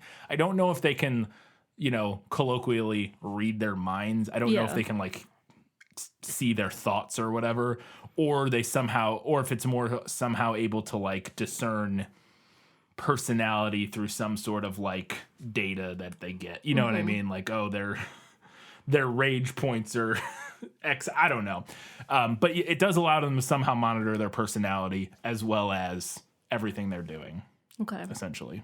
So when he's playing the mouse game, the mind game, we see both Peter and Valentine in it. And the commanders kind of like briefly discuss that. But do we find out more about like why they show up or how they do? Because it seems like a point of confusion in the movie. Yes. And there's a little bit of a confusion in the book about it as well. But the mind game is a little bit complicated, and from what I could gather, the computer that is creating the mind game is basically pulling information from Ender's life and mind, kind of how I mentioned earlier, and then is using it in this game setting. And it's supposedly designed to help the students, like, figure things out or whatever, or kind of guide them. But in Ender's case, it ends up being kind of counterproductive, and it starts pulling things in that makes Ender more conflicted. So, again, the whole thing, kind of like some of the other stuff, is a bit hand-wavy and not some of the softer sci-fi aspects of this. It's kind of mystical and hand-wavy. In the book, Ender does kill the serpent like he does in the movie. And then he sees himself in the mirror, and it's Peter. And he sees himself initially, and then he turns into Peter. And it's all, again, sort of reflecting the internal conflict that he has of not wanting to become Peter and that sort of thing.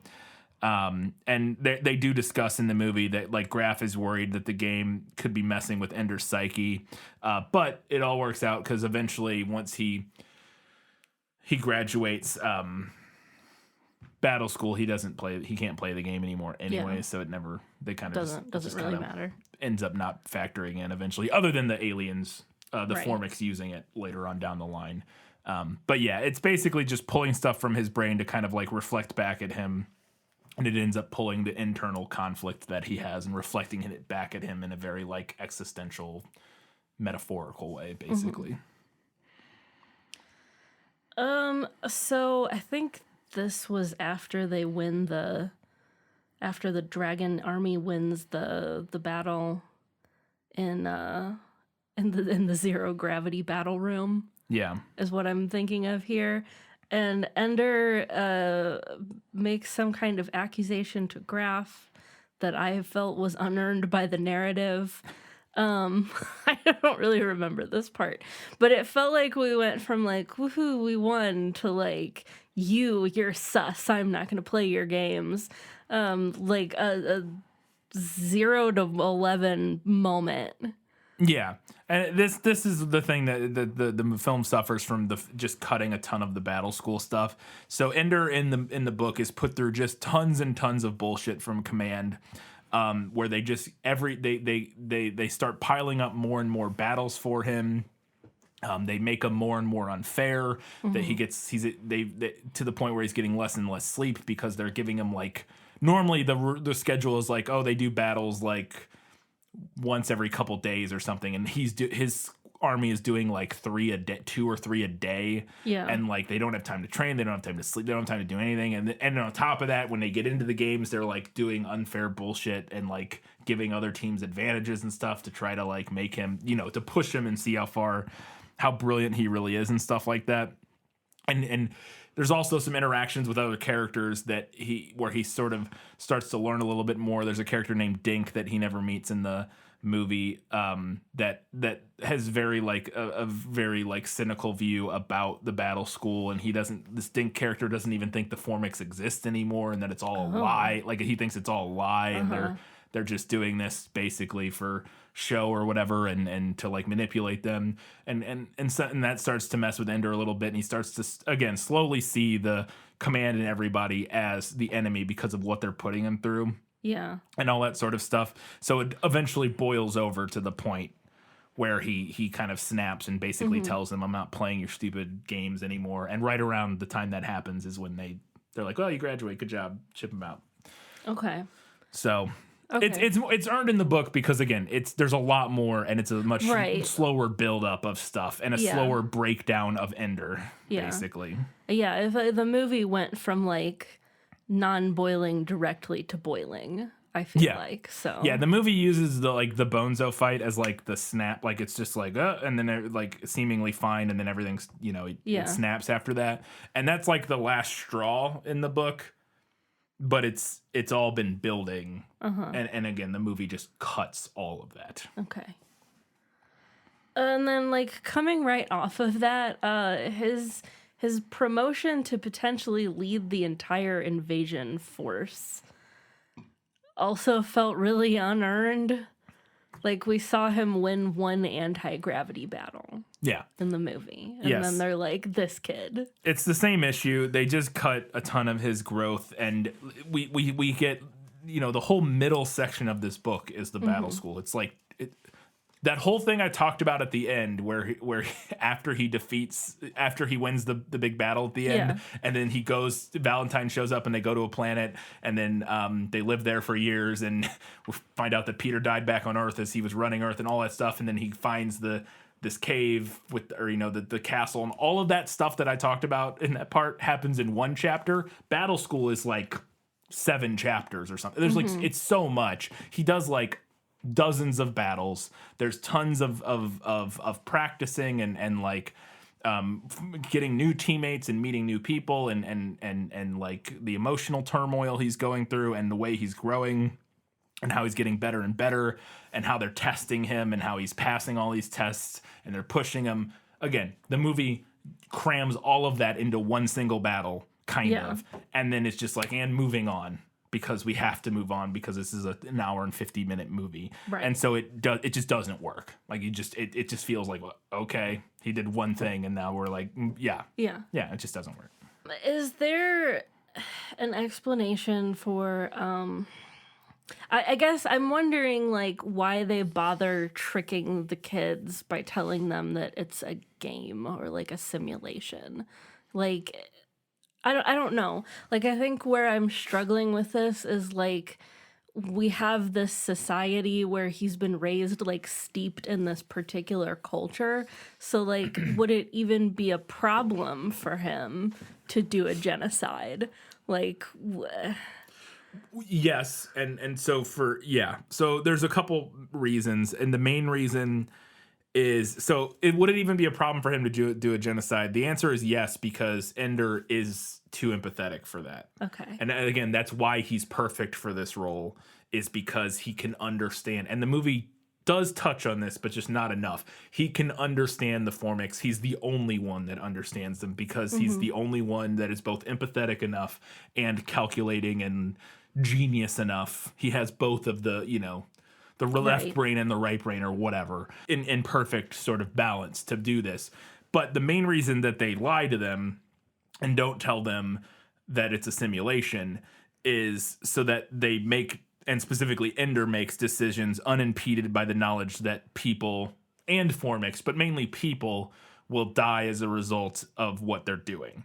So all of the ships that he's commanding have people on them. Right. Like they're not like they're not like, robots. Like those are ships full of crews and full of people that he's issuing orders to, and the ships are doing what he's saying. And he's issuing orders to his squad leaders, and his squad leaders are issuing orders to those ships, and then those ships are doing what they're telling them to.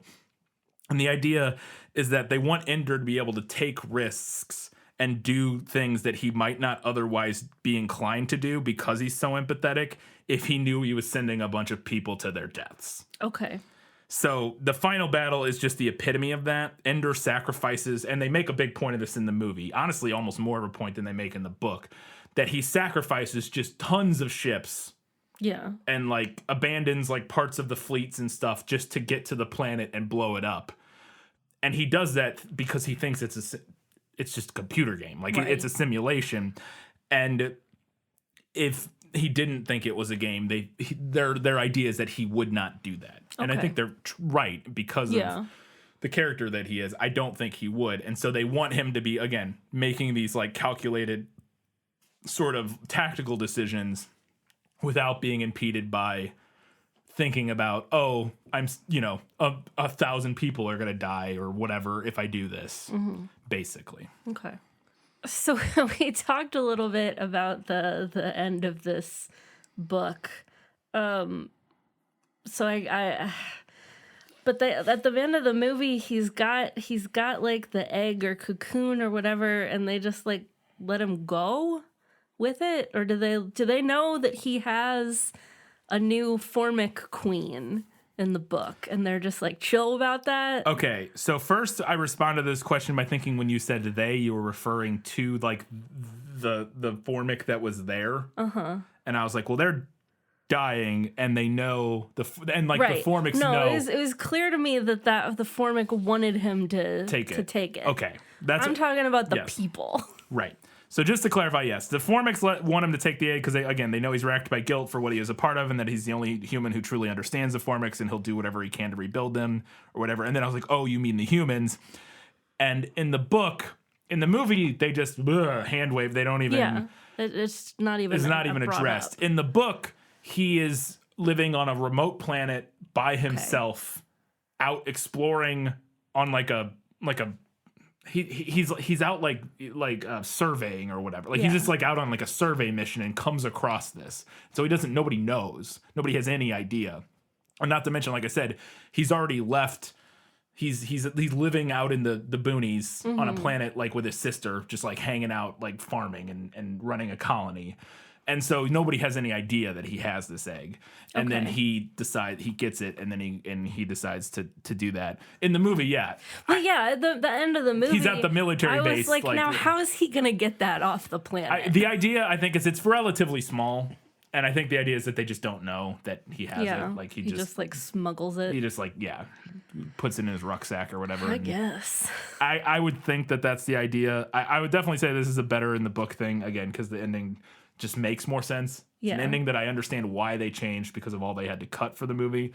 But in doing so, it makes it feel like rushed and disconnected and doesn't exactly add up. All right, time now to talk about all the things I thought were better in the book. You like to read? Oh, yes. I love to read. What do you like to read? Everything. So early on in the scene what we talked about where Peter and Ender are playing buggers versus astronauts, there's this one particular line where Peter is like choking him to death or whatever, and Ender says like Peter, or so, like he like says like tries to like say his name, and Peter has this remark about, oh, look at this bugger trying to say my name and make me think it has or make itself sound like a human to gain my empathy or whatever. And it's a little moment that knowing where the story went, I thought was a nice little like seed for the fact that they are sentient and they are, they are, this lack of empathy is like the big problem with everything going on, and kind of a fun little like not Easter egg, but like again, just like foreshadowing where the story is going with that line that Peter has. The movie I don't think does a good enough job of this, and I mentioned it, but it's constant in the book, and it's one of the things that was a bit of a red flag. There's this constant playing of Ender as both this ruthless murderer and like the sweetest kid ever. Like he teeters back and forth, and that's kind of the point. But also it just feels a little bit like the book forgives Ender a little too readily for anything bad that he does. Yeah. It feels a little, and again, I get what the book's going for, but there are times where it does feel a little, he's actually just the sweetest kid, and yeah, he just had to kick that kid to death. You know what I mean? And he feels really bad about it afterwards that he kicked that kid to death. But he kind of had to, and he's just such a sweetheart. Like, it just feels, it's the narrative read from the right perspective, like that aspect of the character in the story read from the right perspective, I think is fine and an interesting thing to do. But coming from with the background of what we know about Orson Scott Card, it gives me warning flag vibes of like, it's like that very typical sort of like, I don't even know what it is. It just immediately gave me red flags of, do you know what I'm talking about? Yeah, I mean, it's kind of like a typical like abuser kind of line. Like, yeah, I guess that's what it is. He didn't mean it. He's actually really sweet. This was not so not typical of him, even though all of his victims bring it on themselves, basically. And again, in the narrative, they literally do. Like, I mean, at least to some extent, like Bonzo, like comes to kill him. Like, he's there to murder, to beat Ender to death. But it still gives you those feelings that it's just like, it feels a little weird, and I don't know if I like it. I have it better in the book because I think it's just interesting. Like, it's an extra interesting layer that just makes it a more kind of like complex and interesting read. Well, and it's something that I think doesn't work in the movie without the expansion on everything and like his inner thoughts and all of that, like the turmoil that he's going through. Yeah. So, and I mentioned this, but this was already what I thought was going to happen in the movie, and it is exactly what happened. And so I have this in better in the book because this is a big failing of the movie, is that they focus so much more on the cool aspects of the book and like the world building, and not on what Ender is going through and how fucked up everything is. Like, there's so few scenes. There's like one in the movie that I can recall, maybe two, of like the military brass, Graf, and other people talking about like breaking down the children and turning them into like war machines and killers and stuff, and building them up in the way that they need. And the movie just doesn't care to focus on that because that's not a fun summer blockbuster. It's similar to some of the criticisms of Hunger Games, the movies, where they focus on the part of it. Like, it's actually very similar to the Hunger Games in that regard, where the Hunger Games is like a fun action movie, the first one at least. And because they want it to be a big blockbuster, they don't focus on the fact that this is about like the nightmare killers that they're turning these kids into. Yeah. And it's the exact same issue that the Hunger Games movie had. It's just like, wow, this is so cool. Look, now he's floating around in space. Now he's got a laser gun. Now, like, it's like, ooh, and then like fun music plays, and look at him spinning around, shooting laser gun, like that. And again, because that's what you want to show, to get a bunch of kids in the movie theater to come watch your big summer blockbuster. Yeah. But it's not what the story's about, really. But it also is. And we'll get to that later, because it also is, and it's what makes it complicated. But I think, like, potentially complicated, too, like, if there was, like you surmised earlier, potentially military money. Right, yes. Yeah. There's that, too. We'll get to that even more later. I have I kind of tried to, I'm going to retouch on it, some of it, but my final verdict, I tried to, like, boil down and essentialize a lot of my talking points into like one. Obviously that's what you do with the final verdict, but so I will touch back on a lot of this stuff when we get to the final verdict, and I think in a more succinct way that is a little bit more planned out and will make more sense. But as we mentioned earlier, there's a description here where Ender is very taken when he meets Bonzo for the first time. The description of Bonzo, he's very taken by how handsome Bonzo is. And it's one of those things where it just, again, so here's the description. Suddenly, though no one said to be quiet, the laughter stopped and the group fell silent. Ender turned to the door. A boy stood there, tall and dark and slender, with beautiful black eyes and slender lips that hinted at refinement. I would follow such beauty, said something inside Ender. I would see as those eyes see. He's talking about Bonzo there, who the movie does not make look like that. He's like a shrimpy little, like, tough played guy. by that one kid from Disney Channel. Oh, is he from the Disney Yeah, Channel? he was in something on Disney. I want to say Hannah Montana, maybe. I don't know. But see, you see what I'm talking about? Like, that description to me reads like, what? I don't know. That's such a specific way to describe. Yeah. I don't know. Just thought it was interesting. Also, because because Ender's like 6 in the book. Yeah. At this point, he's smaller than everybody, but in the movie, Asa Butterfield is like a giant who's taller than everybody. Tall, gangly kid. And so I guess, and I think it is interesting, like in the movie, Bonzo's like 2 feet shorter than him or something, or like a foot shorter. Yeah. But I think what they did is because when they cast Asa Butterfield, they were like, okay, he's going to be our Ender. What do we do about obviously he's not 6, so he's not going to be smaller than everybody. What do we do for some of these characters who are like bullies and stuff? Okay, so for Bonzo, we just make him like, give him Napoleon complex. We make him tiny. And, that makes sense. And it's like, not the worst way to play that when you have potentially not the worst way. I don't know. It's at least something, but it is a big part of the book that Ender is constantly trying to make up for the fact that he's tiny and a little kid. Right. Like, and has to succeed because of his, mental faculties and not because he's like taller and bigger than everybody else. He's like way smaller than everybody else.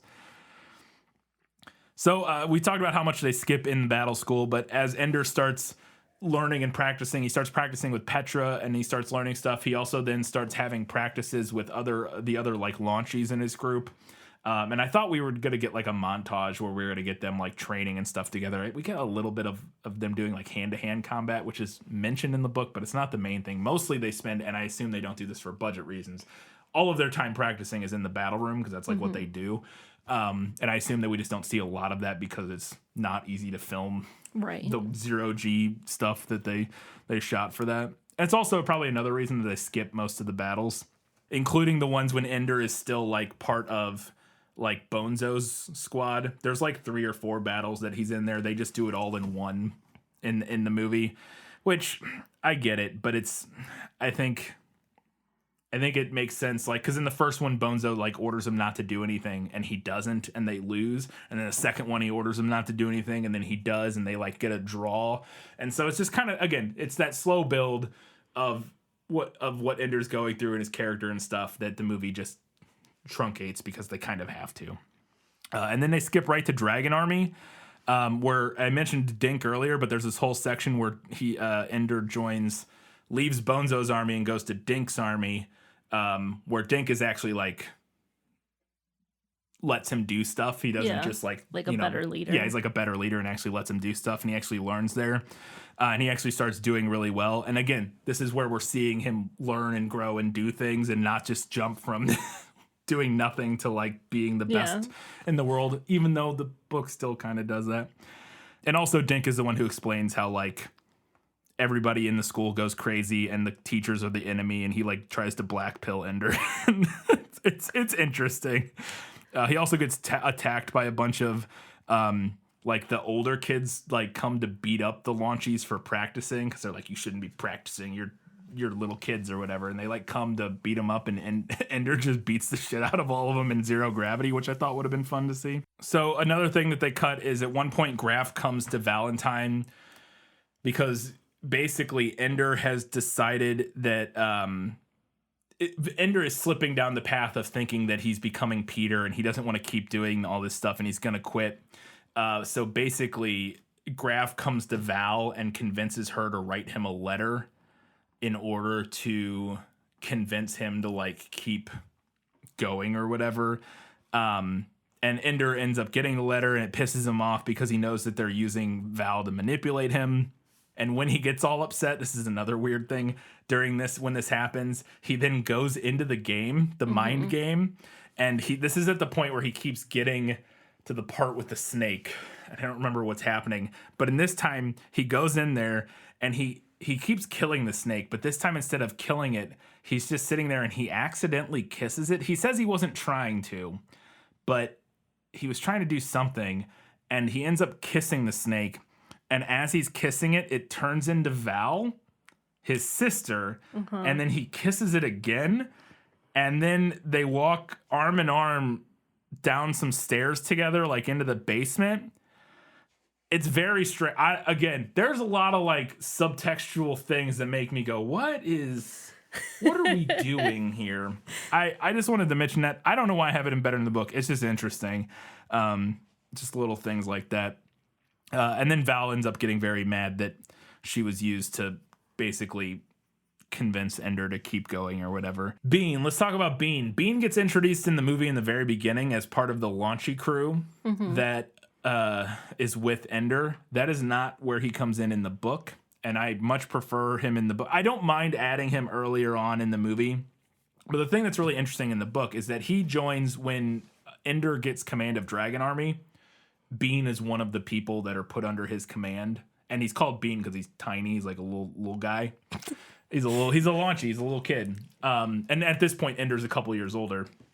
And one of the things that's really interesting here that I think the movie really misses out on is that when Bean gets put in his army, Ender immediately does to Bean what Graf did to him and like singles him out and like praises him and makes everybody else jealous of him, which is the same thing Graf did to him like when he first showed up. Yeah. And he did that so that everybody would be like gunning for Ender to like make him really step his game up or whatever.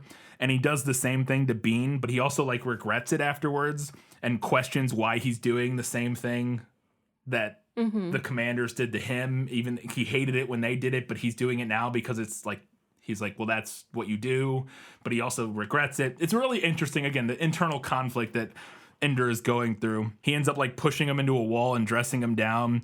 But then it's also funny because afterwards he's like, oh, he's so upset with himself that he's behaving like Peter would and he hates it, but he also just keeps doing it. And I think it does lead to kind of an interesting exploration of like abuse cycles and why, you know, how abuse mitigates down from person to person in that sort of way. It's at least an interesting exploration of it to some extent, but it is also a little funny that he keeps being like, oh, why am I doing? I hate that I'm doing this, but he just keeps doing it. He just keeps doing it. Just keeps being an asshole. But eventually Bean does. Bean is very, like Ender, he's like a prodigy and he's very good. So he ends up doing very well. Bean is the one with the companion novel, right? Yes. Okay. Yes, Bean is the one who, the shadow of whatever that was called, something with the shadow. Yes, that's the one with Bean's in.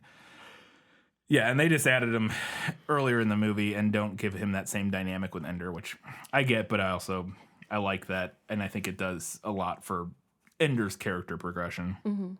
There's also a moment in the book where Eli kind of like breaks up with Ender as like friends, where he comes, they have to fight each other. Ender gets transferred. I think it's to the point where Ender gets transferred to some other, I don't remember exactly how it works. But Ender ends up getting transferred to a different army, so they have to fight against each other, and they like have this conversation together in the hallway. And this is what I mentioned earlier, where he kisses him on the cheek and like says salam or whatever, and then Ender goes back and has dreams about him whispering into his ear and kissing him on the cheek. And I was like, all right, okay, fair enough. So this is the storyline, the subplot, the Demosthenes. Is that how? Yeah, Demosthenes and Locke storyline. Whew, okay, strap in. So, after Ender goes up to school, Ender's parents move with Peter and Val to the woods. Okay. While they're there, Peter is still being a psychopath. He's like torturing squirrels, but he's acting a little bit better in school while he's torturing the squirrels. Still a complete psychopath, but he can like hide it now. And then he decides that he has very big political aspirations, and he basically wants to create like Pax Americana, this automated like space communism, maybe not communism. He's like, he thinks he's a super genius, and he is, that can shape the direction of the world and create a new world order that will bring the world into a new age of like enlightenment, basically. He has these grand aspirations that he's going to do this. And he wants Val to help him because Val is also very smart. And the thing that I think is really interesting, and so he's trying to convince Cal to help him. The thing that I think is really interesting is that I cannot tell if Orson Scott Picard likes Peter or not and thinks he's like a good character or not. It's really interesting. But so Val agrees to help Peter kind of in order to come, and she basically literally says this, in order to help keep him from becoming the next Hitler. Okay. She's like, yes, I'll help you. And she's thinking to herself, like, so I can keep him in line, basically. Like, she knows he's smart enough to do this. She knows he's, power thirsty enough and talented enough to pull this off. So she's going to do it with him to help kind of keep him in check. So they create these characters named Demosthenes and Locke that they both play on the internet. So the internet exists. It's called the net.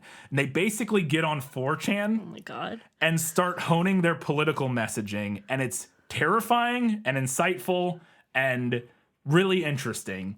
And they're also like 10 when they're doing this. But again, they're like super geniuses. Val's character is Demosthenes. They play like inverse characters where she's like the more compassionate one in real life, but she plays like a warmongerer who wants to break up the Warsaw Pact and is like very, very like warmongery kind of thing.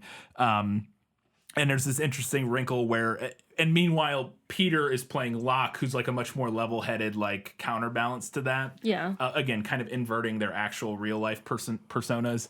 But they create these fake characters and they start like getting picked up in more and more traction on these messaging boards. And then Demosthenes ends up getting picked up on like a pretty big like news site or whatever and gets like a column. And then her dad starts reading her column and agreeing with her.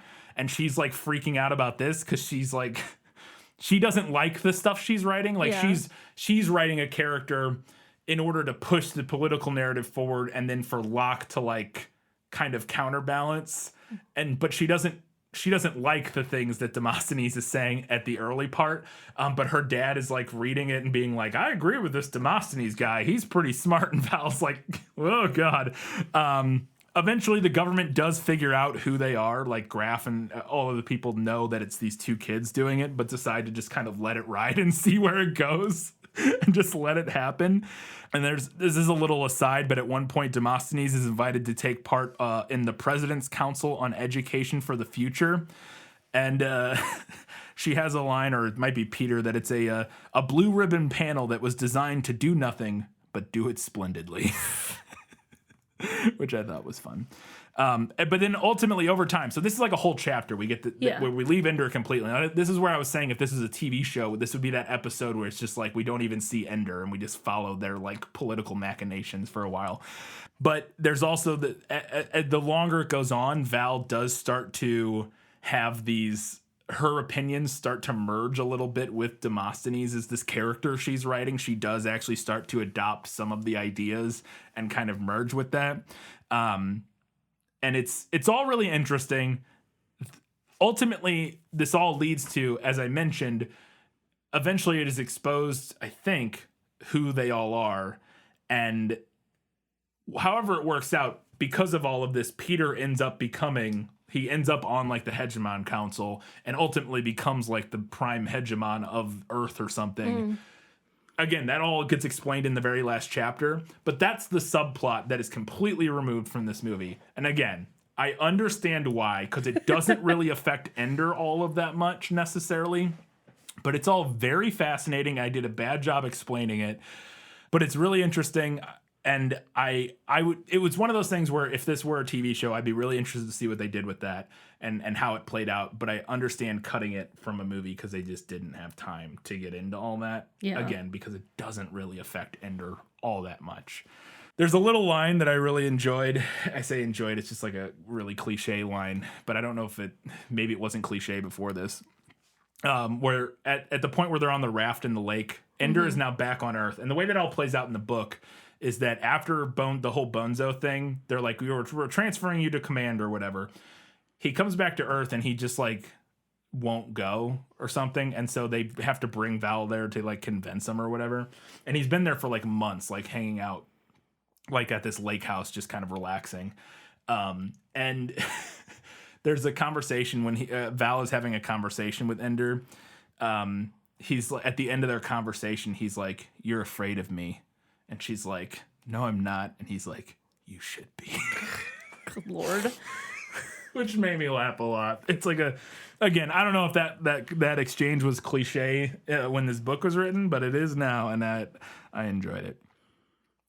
So one of the things that going into the movie that I thought was going to be better in the book, and it still kind of is that I didn't like, having started reading the book, I didn't like the idea of Harrison Ford as Graf. Didn't seem like it added up to me. I just didn't think that Ford would pull off the weird manipulator thing, like weird manipulator / commitment to the cause thing that Graf is, because he's this weird hybrid of a character who does actually care about Ender, but is also manipulating him completely knowingly and like abusive to him in terms of like what he's putting him through. And it was never a character I've seen Harrison Ford play. Like, he's always some version of a good guy. Yeah. You know what I mean? Yeah. Even if he has like darker sides to him, I don't know. I just didn't think it was gonna quite play.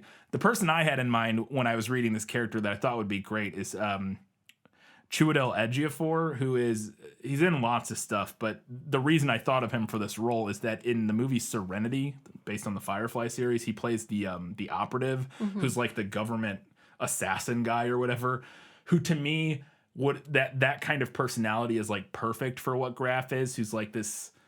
Again, he's like committed to the cause, and he's like an idealist, but he's also, he can like be empathetic and manipulative. I don't know. I thought he would be good, but I will say that I actually thought Harrison Ford did an okay job.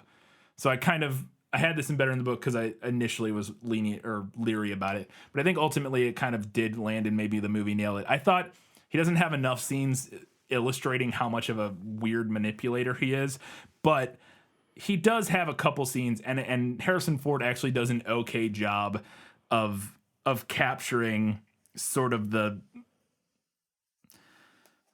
both aspects of Graf's personality.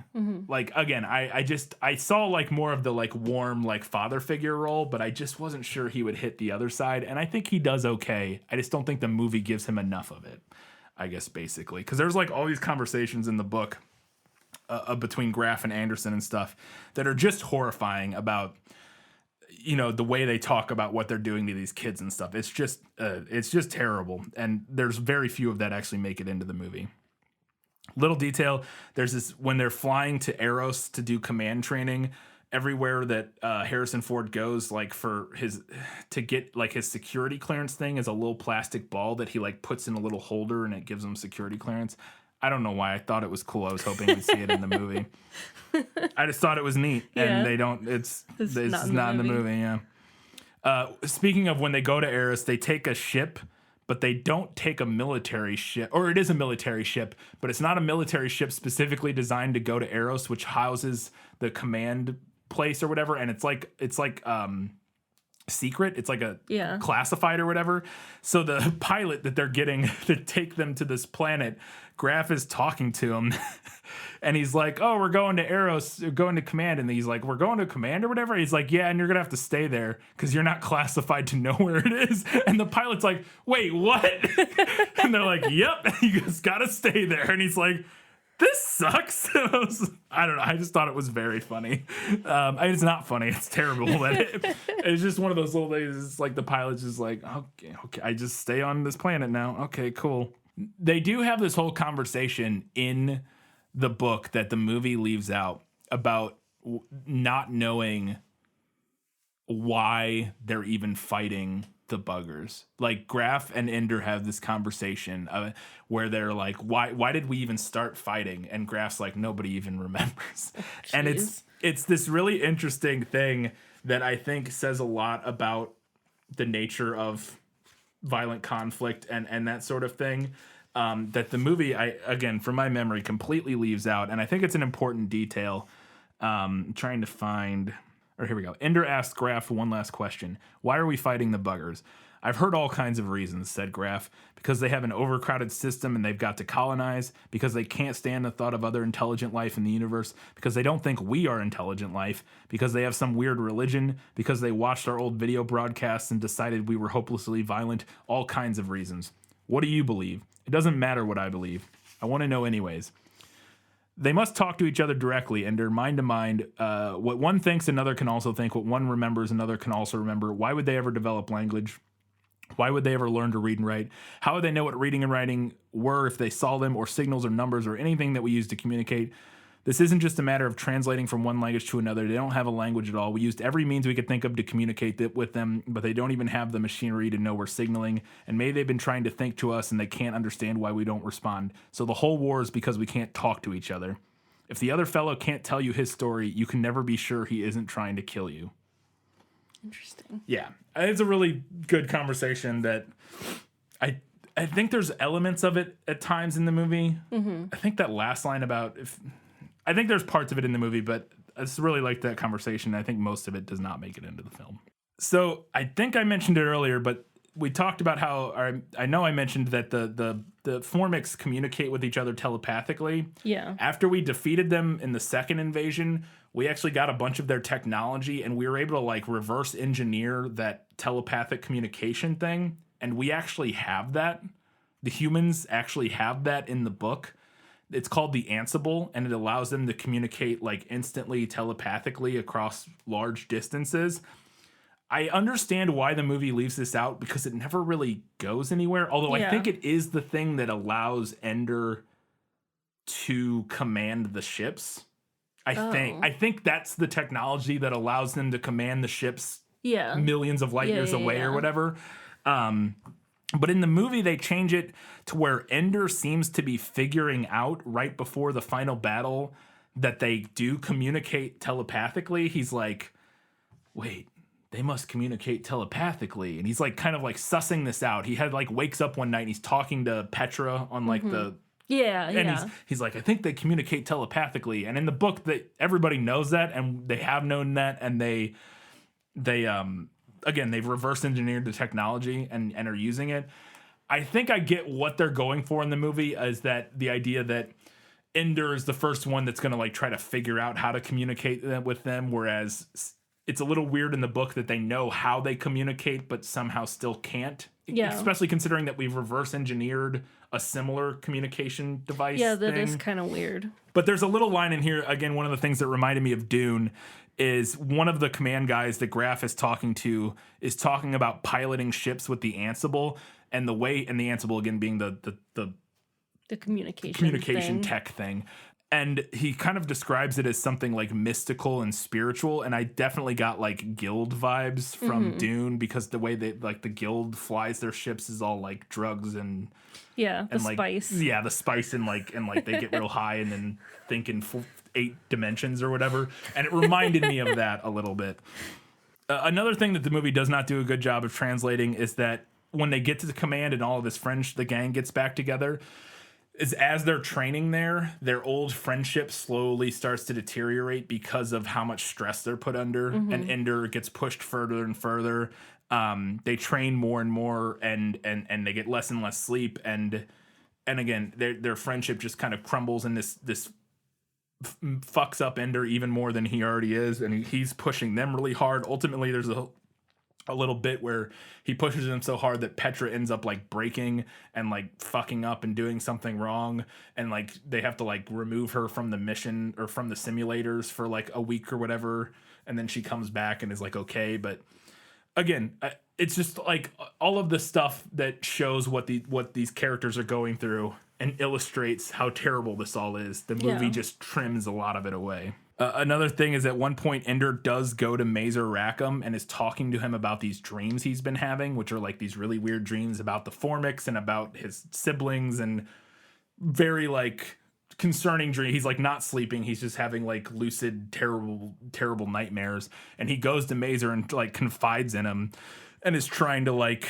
he's like trying to get help. And Mazer just like dismisses him. And he's like, well, it's just because you're just not sleeping well because you're finally under pressure for the first time in your life or whatever. And it's like he's been since for the last 5 years, he's been nothing but like gruelingly tortured. But yeah, it's, again, another detail illustrating everything that's going on that the movie cuts. So they defeat I know why this is cut, but in the film they defeat the invasion. Yes, or they destroy the planet. Yeah, they win. Huzzah! And then we don't see anything that's going on Earth. We don't find anything else going on outside of like Ender and him finding the alien cocoon or whatever. But in the book, we find out that back on Earth, immediately after they destroy the Formix home planet and everything, everybody's like, yay, Ender, you're the best. And then immediately war breaks out and everybody fights each other because the only thing holding this tenuous peace, also that the only thing holding this tenuous peace was the combined threat of the common enemy. The common enemy outside. Yeah.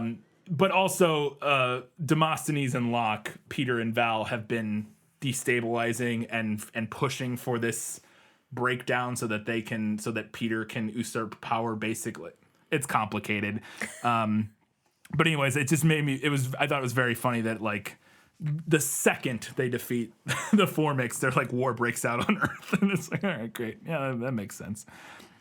We get a great Lord of the Rings bed scene. What? So, at the end of Lord of the Rings, when Frodo's laying in bed and everybody runs in the door and is like, Frodo! Yeah. We get that scene where Ender is laying in bed after he goes through his like week-long sad depression or whatever. He finally gets out of it a little bit. And all of his friends, everybody comes to say hi. And we get that a little bit in the movie where they like come into the room and they're like, and Petra goes and sits next to him or whatever. Yeah. But this is a little bit different. They all come in and I was just, the way I read it, I couldn't help but read it and imagine the scene from the end of Lord of the Rings where they all come walking in and they do have a fun joke where they're like, well, what do we do now? And Petra or somebody's like, well, they'll probably send us to school because I've been in school for like 6 years or whatever. This is a line that I absolutely love that is not in the movie. It's a recurring thing in the book that Graf, from the beginning of the book, he's been gaining weight, and every time Ender sees him, he thinks to himself that he's gained more weight since the last time he saw him during all of the training and preparing Ender and all of that. And then after the war ends, or after the genocide, we see him before they send him before Ender leaves to go fly away, when he's at his lake house just hanging out for a little bit after the war. I think it's at the lake house. Anyways, there's a conversation between Graf and Anderson. And Anderson's like, "Oh, you lost a bunch of weight or something like that, or you look lighter than the last time I saw you." And he kind of like chuckles and goes, "Yeah, I'm a creature of chemicals." And something about I'm trying to remember exactly what he says, but it's something about how stress, the stress of war and the stress of after the war are different. Are different types of stresses, and he deals with them differently. And he's like, I'm a creature of chemicals. What can I say? Something about the line, I'm a creature of chemicals, really made me laugh. I was like, I get it, dude. And then the final thing that I thought was interesting is before Peter does die, as I mentioned, because of the time dilation involved with Ender and them traveling through space, and while Peter's just on Earth, they're aging slower than Peter is. Ender and Peter actually do have a slight reconciliation. They talk to each other. And kind of reconcile for lack of a better word. It's like one line. It's not like we even see a conversation. It's just they have a moment where they talk to each other, and they kind of reconcile before Peter dies. I'm wondering if any of that relationship gets more expanded on, or anything that Peter was doing in the years after the genocide get expanded upon in any of the other books, because it's so glossed over in this one. Like it's mentioned as just like nothing else, no details though, and I kind of want more details. I want to know what happened to Peter the Squirrel Killer. So anyways, all right, let's talk about what I thought was better in the movie. My life has taught me one lesson, Hugo, and not the one I thought it would. Happy endings only happen in the movies. So this is one of the little details that I mentioned earlier that the book is full of just Ender instantly being good at everything. And it's one of the things the movie kind of captures. There's a scene in the book where Ender walks into like a game room, like a break room where they have like video games or whatever. And some of the older kids are like, when he first gets to the station, and some of the older kids are playing this video game, and he sits there, he's like 6. He sits there and watches these like teenagers play this video game for like 10 minutes or something like that. And just by watching it, masters it and challenges one of them and defeats him like immediately. And it's just like, I have this better in the movie because it's one of those little details where it's just like, he's so good at everything so quickly that I get it, but also it's kind of lame. We mentioned Bernard, and he's like the bully in the battle school. The movie changes how Ender like picks on him to like get back at him in the movie, because he does kind of like he messages or he sends a message. Yeah, he sends a message to like pick on him. In the book, what he does is he makes fun of because Bernard makes fun of a lie or somebody, I can't remember who it is, for how they walk, because their butt like wiggles when they walk or something. So he's like making fun of some kid for that. And so Ender gets back at him by being like, look out, everybody, better cover your butts, because Bernard likes looking at boy butts. Bruh. Like it's just like juvenile like homophobia. And I was like, well, they could take that somewhere interesting, but knowing that it's Orson Scott Card, they're absolutely, or Orson Scott Card, Jesus Christ. What a blasphemy. Orson Scott Card. Sully, the good name of Jean-Luc Picard. Orson Scott Card, obviously not going anywhere good with that. It's just cheap homophobia for the sake of it. And like I said, I actually do think that if you're doing something with it, because little kids in elementary school settings say homophobic shit. Like, they just do. So I don't think you can like just not have it in your book. I think it's okay to have it in there, but also address it in some way or do something with it. And obviously Orson Scott Card was not going to do that. So, and here's the scene that got changed. So all caps, I was like, whoa, some casual jovial racism here. Ender straight up calls a kid the N-word, just says it. This was changed in the later version. This is him bonding with a lie. We get this scene in the movie where they're like testing their guns and shooting each other and stuff in the room. They grinned. Then Ender said, better invite Bernard. He says, Eli says, let's have our first war, us against them. And they're like playing around in the room. They grinned. Then Ender said, better invite Bernard. Eli cocked an eyebrow. Oh, and Shin. And then Eli says, this is warning. I'm not going to say this. Shin is Asian of some descent. And he says, that little slanty-eyed butt wiggler. Yep. And then Ender, deciding that Eli was joking, responds, hey, we can't all be N-words. And just says it. Eli grinned. My grandpa would have killed you for that. Ender responds, my great-great-grandpa would have sold him first.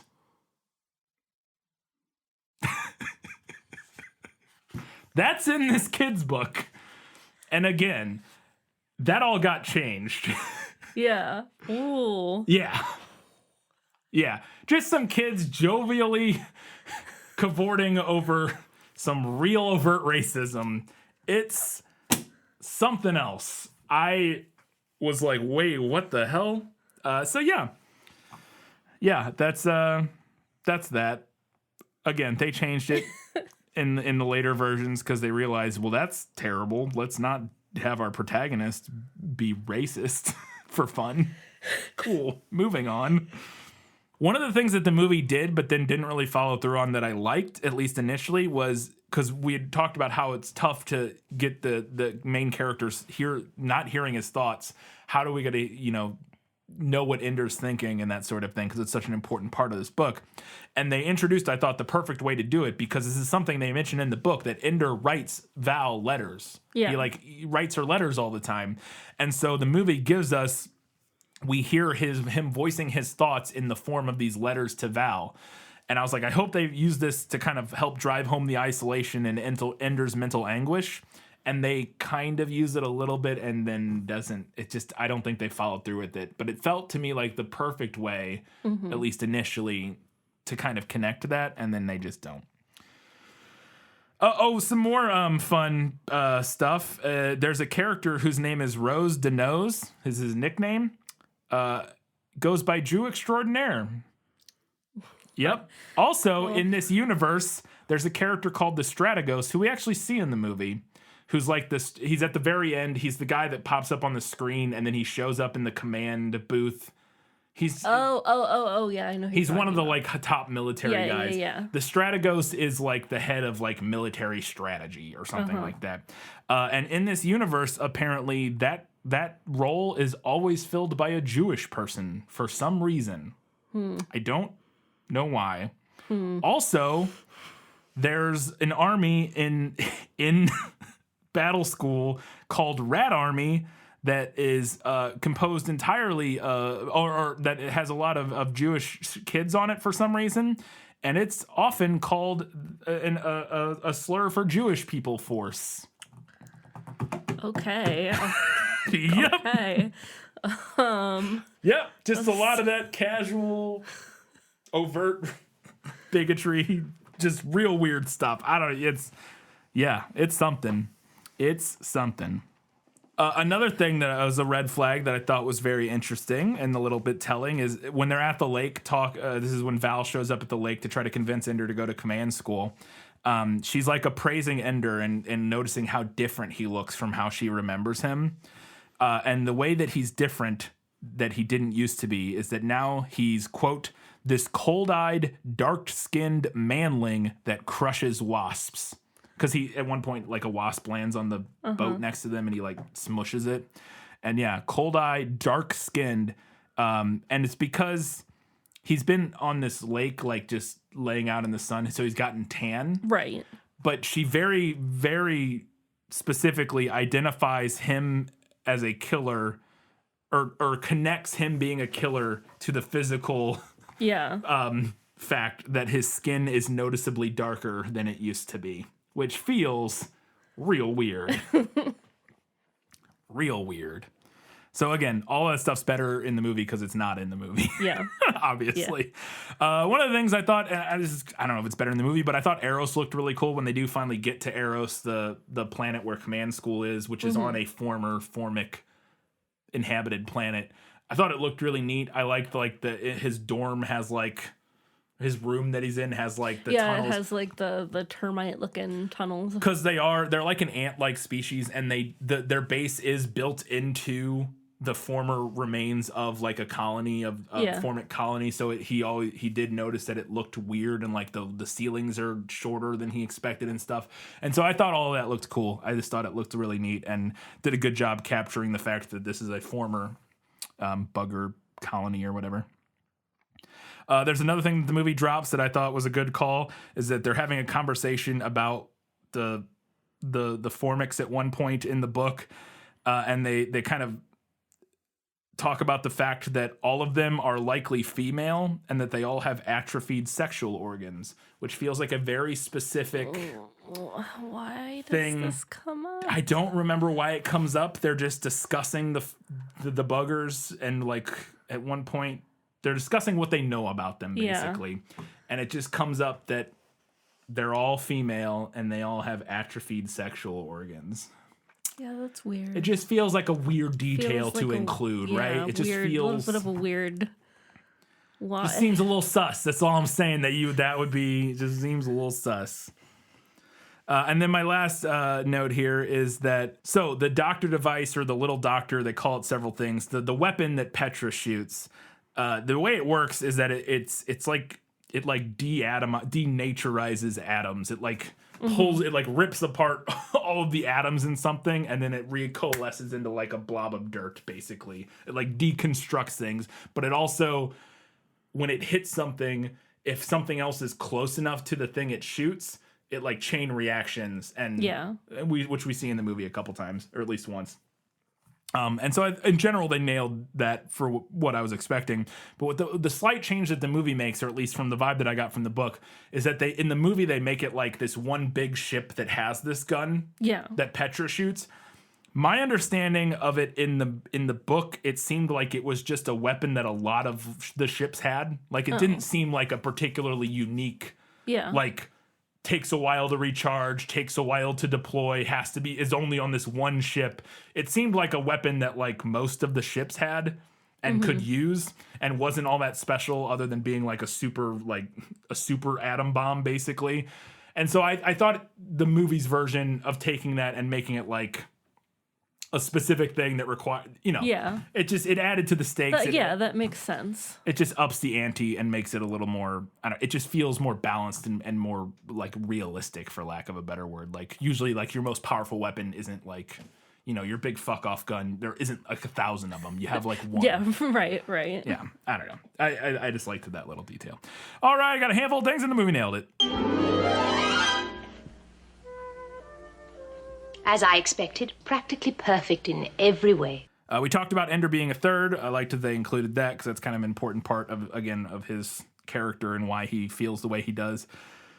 I really enjoyed the scene where him and Eli learn to move in 0G and are like bouncing around the battle room. That's very similar to the scene where the racism is, like when they're that's where that scene comes without the racism. But it's very similar to that scene, and I thought that was a lot of fun. And them like learning to use the guns and what they do, and the fact that specifically that the laser guns they have like freeze your body, like it freezes the suits they're wearing. It like locks the suits in place, and I liked the way that the movie showed that. I thought that was really cool, and very much exactly what I imagined from the book.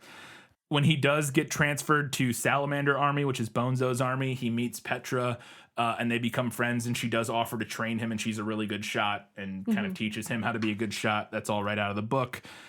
So we mentioned it earlier, but they combine every single one of Dragon Army's battles into one. Not only Dragon Armies, there's like 2 battles in the movie, and there's like 20 in the book or something. Maybe not 20. There's probably like 8 or 9 that we like read descriptions of in the book. And they just slam it all into one. But specifically what they do is all of Dragon Army's battles, they combine into one thing. It's better in the book, but the aspect of it that the movie nailed is that they just cram everything from each of the separate battles into one battle in the movie. So I think it's fairly effective streamlining. And so like the part where they come out of the door and the people are hiding around the door. Yeah. And they like use one of the people as a shield to shoot. That's one whole battle. Is that. Just that tactic. And they learn that, and they do that, and that's like, whoa, really cool. And then the next one of the later ones, is where Bean gets the like rope thing, where he's like swinging around. Yeah. They use that in a different battle. Like that's a thing they think up later, and they use that in a different battle, and that's how they win that battle or whatever. And then the thing with the forming the formation where they go to the door, that's a whole different battle. The movie just combines all those into one. So you still get little bits and pieces of each of the battles. Right. They just do it in one thing. It's not the worst way to streamline it.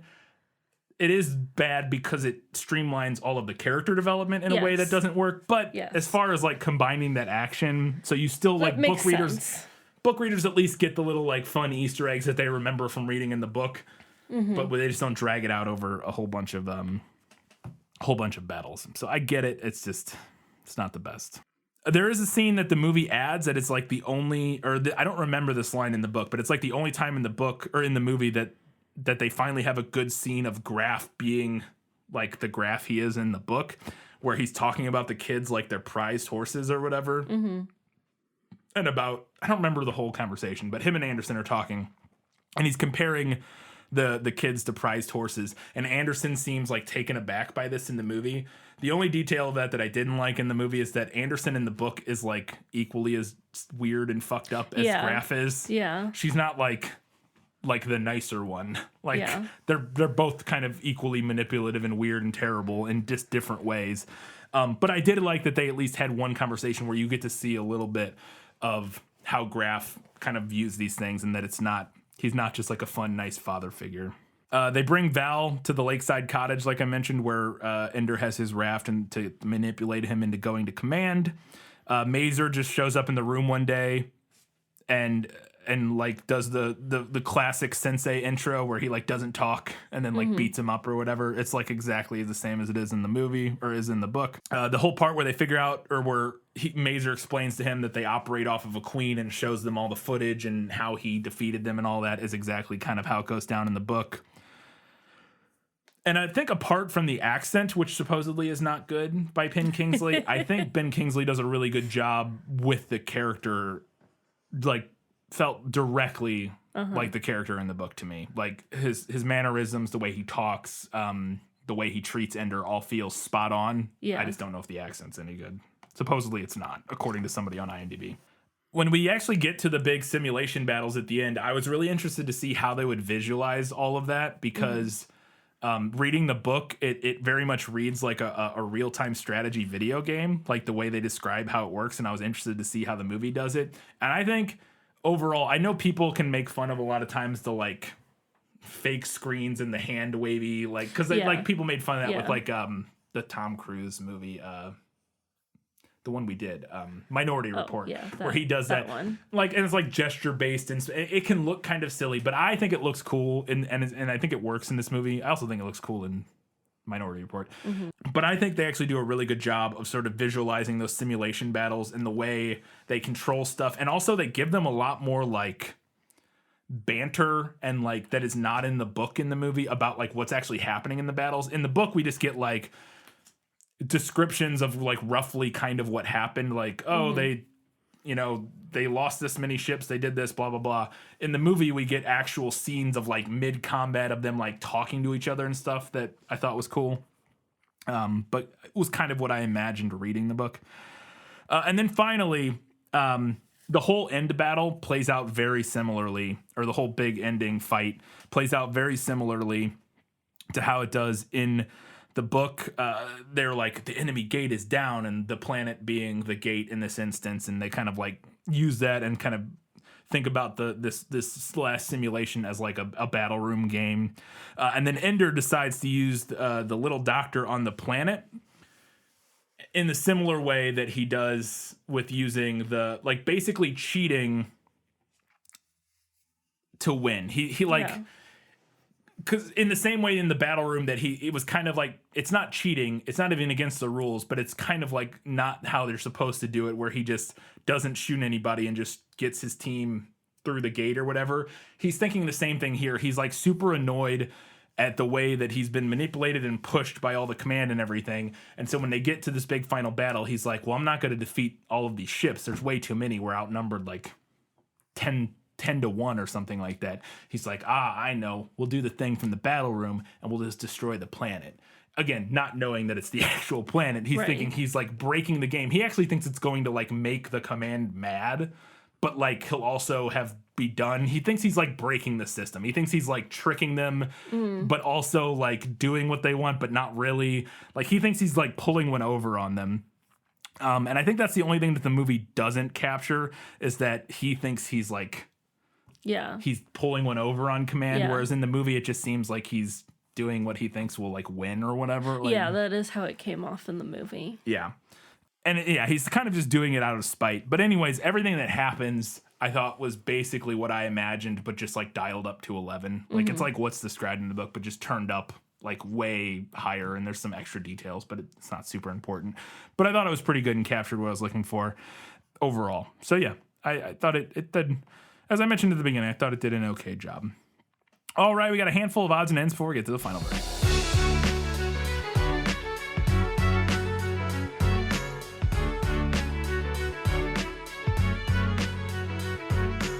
So we started this movie, and the first like comment that we both made was when the rating popped up at the corner of the screen, because it was rated PG-13 for mild violence. Yeah. And we were like, isn't this story about genocide? Yeah. Yeah. But sure, mild violence. Mild violence.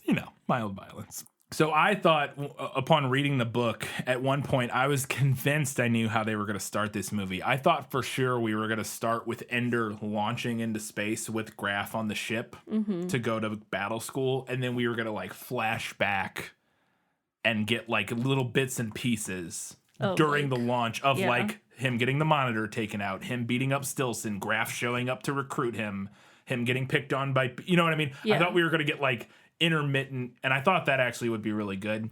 That is not what they do, but I just wanted to put that out there that when somebody makes a TV show eventually, you should do that.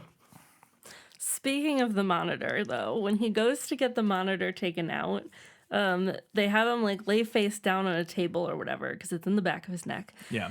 And then the school nurse wheels over like a thing with medical equipment on it, and my hand to God, there's a speculum on that tray. Of course there is. Why is there a speculum? Because what else do you put on that tray to visualize an invasive medical device?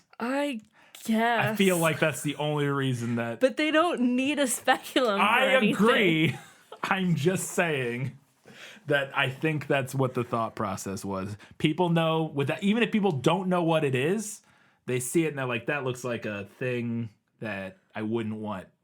You know what I mean? Like I don't like people just see it and they're like, that seems like a thing that I don't want going in my body. I feel like that. Yeah, I feel like that's why they did it. There's a little thing that I kind of wanted to mention. It's one of the like red flag moment kind of things. And it's one of the things that reminded me of Ready Player One, as I mentioned in the prequel, is that Ender has this moment in the book where he's talking about like his feelings on. I'm trying to see if I can find it real quick. Ender didn't like fighting. He didn't like Peter's kind, the strong against the weak. And he didn't like his own kind either, the smart against the stupid. And in this instance, he's the weak, but he's also the smart. Right. And that just feels like classic, like, you know what I'm talking? That's like classic bullied. Yes. Like, I'm so, yeah, the world is determined by the smart or by the strong versus the weak, and it's not fair, but it's also the smart versus the stupid, and the smart don't, like, it's just like, it's the epitome of like that angry, like nerd, like the world is unfair, and it's all because of, I don't know. It gave me those same vibes of like the same thing. It felt exactly like whatever, and I can't remember the character's name because I don't care. But in Ready Player One, that something like that character would think. Didn't his name also start with an E? It's something like that. It's something. Ready Player One is after this, right? Like Ready Player One, the book came after Ender's Game. Oh yeah. Remember, yeah, because I talked about there's the Ernest Cline who wrote Ready Player One is 100% a gigantic fan of this book, which I know it's even mentioned in Ready Player One because everything is mentioned in Ready Player One. But no, his name is Wade Watts. Maybe I was thinking of the author's name. It's Ernest Cline. It's also possible though that Wade Watts's avatar's name is it's Parzival is his avatar's name. So. Not Ender, but I forgot everything about that movie as soon as we recorded that episode because I did not care to keep it in my brain. That's fair. It's nothing wrong with that. So the scene in the movie where like they're in like a classroom or whatever, and Bernard like sends out an insult to all the kids on their little computer screens, and then Ender does the same thing about Bernard, and Bernard's like, who wrote that? Blah, blah, blah, blah. But wouldn't he have seen him? Because Ender was sitting right in front of him, and it's like a stadium style. So he would have seen him. You would think. I'm just saying. You would think. I don't know how he doesn't. I don't know. Also, in the battle room scene where he's like training with Petra, I swear to you, that was the Game of Thrones theme. I thought the same exact thing. It sounded so much like the Game of Thrones theme song. I thought the exact same thing, and I'm looking it up to see, because I looked it up before, and I didn't think it was the same like composer, but now I'm double checking to make sure that it's not. Yeah, I don't think it is. So the guy who, because I thought the exact same thing. I literally Googled it while we were. Yeah, it's the same like ba ba ba ba ba. Yeah. Which I'm sure is also like just a common musical. Like I'm sure there are other works that. But so the composer of that song in Game of Thrones is apparently Ramin Djawadi, and he did not work on Ender's Game.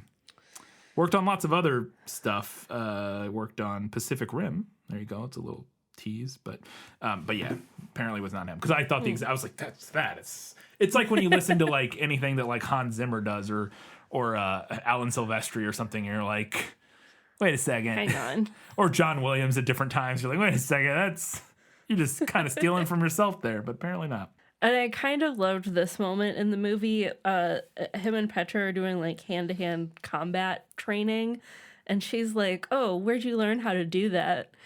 And he's like, oh, I have a brother. Yeah. Which is like the classic line that they always give to the girl who knows how to fight in action movies. Yeah. Yeah.